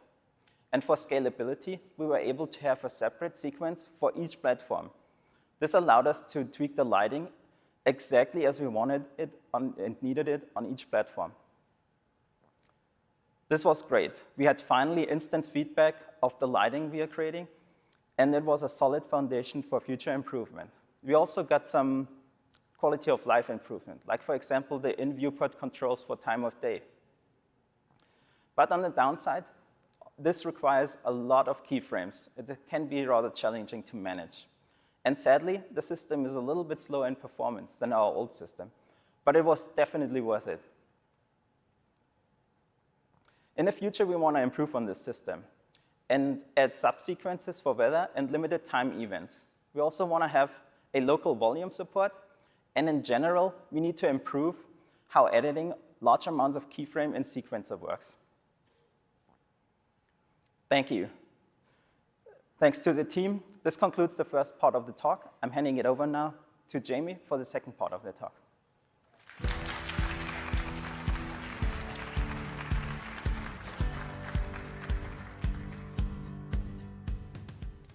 Hi, I'm Jamie Hayes, Senior Rendering Programmer at Epic Games.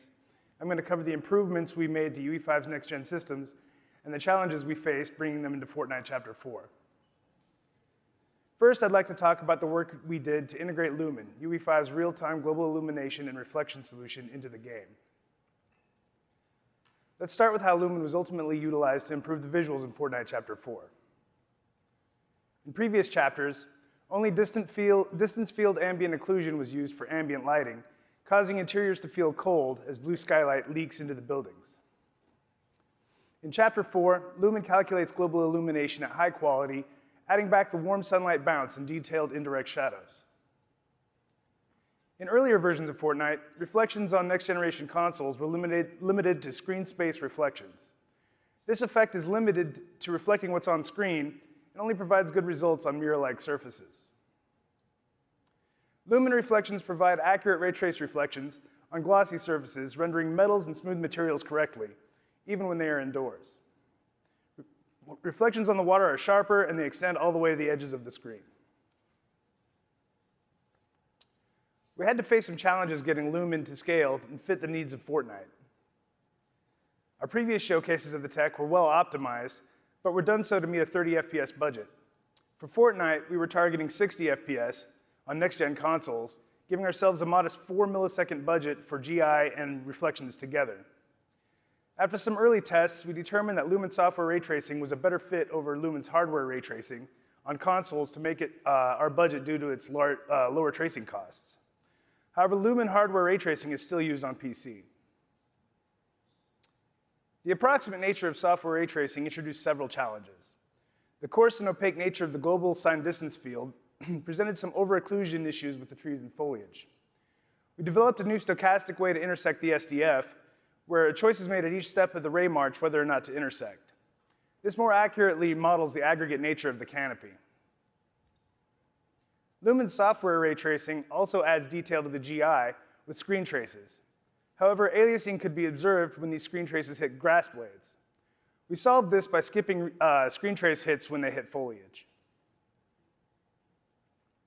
Another problem we faced was that the lighting on objects reflected in the water was too low res.